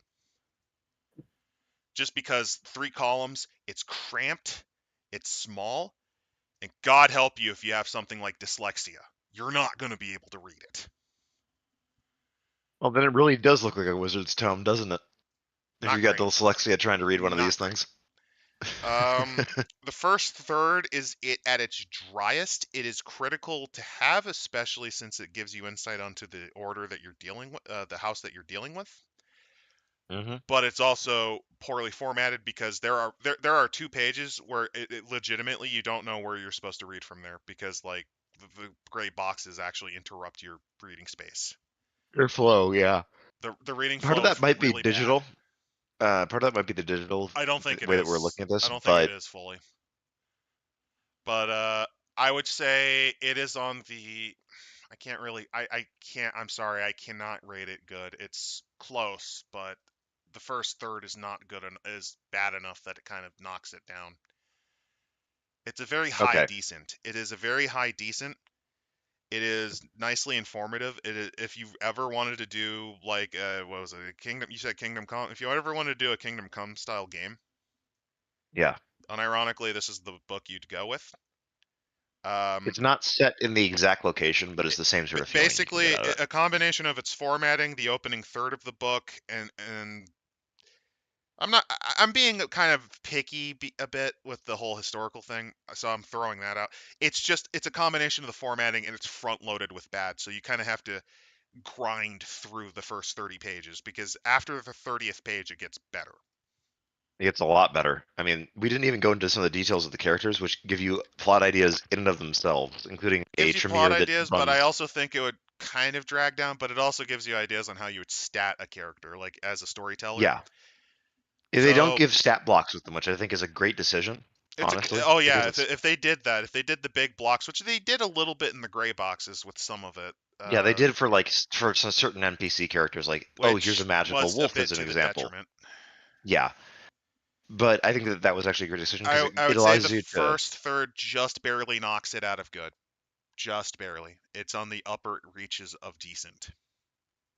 So basically, you would recommend this if there's someone to someone that's interested in Ars Magic or not, just If don't you bother.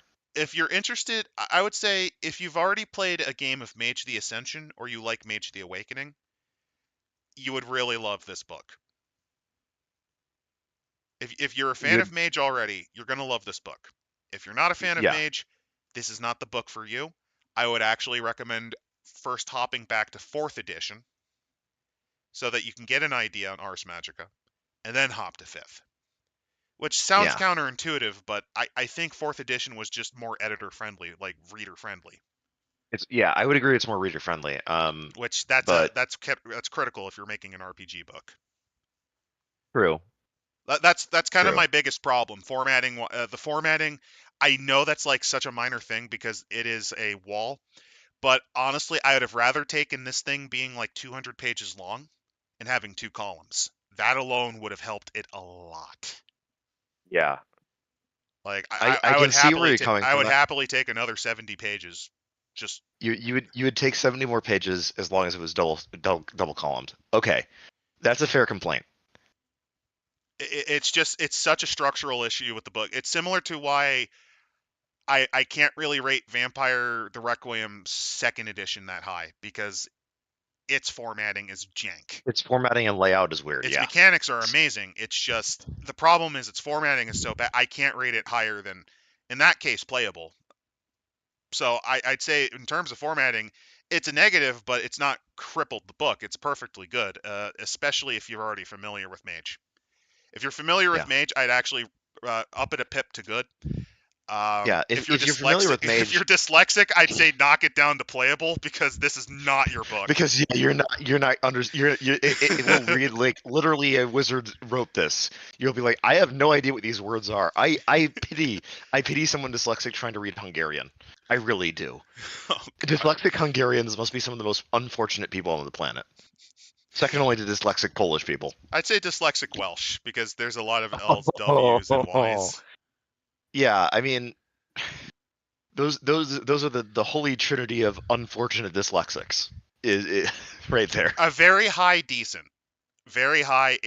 Yeah, Literally, if the formatting was just a shade better, like there's 2 pages for example. If they didn't do that weird like 3 gray block subsection subheaders, like 3 block tables, yeah, which that alone is like the worst part of the book. yeah. If I had to give this a rating, I would rate it as a medium good. For someone like me that is interested in Ars Magica but found the core book very hard to get an idea of how to actually run a game, Oh yeah, like this to is a give you an book that idea, I'd made rate me the realize here's how I run this. Here's how I play a game in this setting. Here's how I do something in this setting because it gives me an idea of what does a like. This is what every tribunal looks like, and if every tribunal is different, I can make up my own rules for whatever tribunal I want to use. oh yeah, This is just an unironically, example. I since I actually have read 5th edition, I'll just spoiler. I would rate the I would rate the actual player's handbook for 5th edition as a medium to low decent.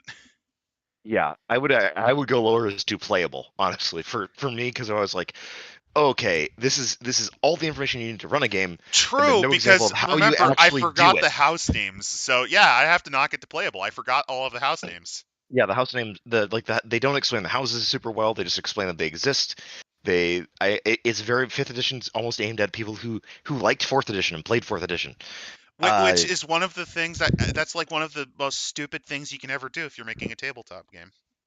Yeah. No offense. Again, It's I like Ars Magica as a setting. I think it's a fun game. I think it's a fun way of like, how do you, like, for one thing, it means that you're not always playing a superpowered character. A lot of the times you're playing your Grogs. well, yeah, yeah, Your because your wizard characters you only play every now and again. A lot of the times you have a lot of downtime sessions as Grogs or like lower level hedge wizards that you're kept yeah. around because you're useful.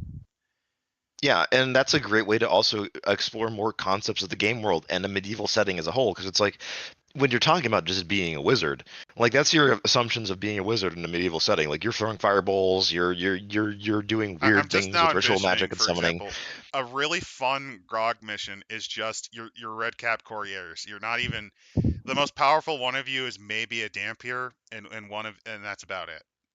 And And you're just giving you got to get this packages. message. Yeah, you got to get this delivery message, and it turns out that if you ever open it and read it for whatever God knows reason, it's literally just instructions on a chess game.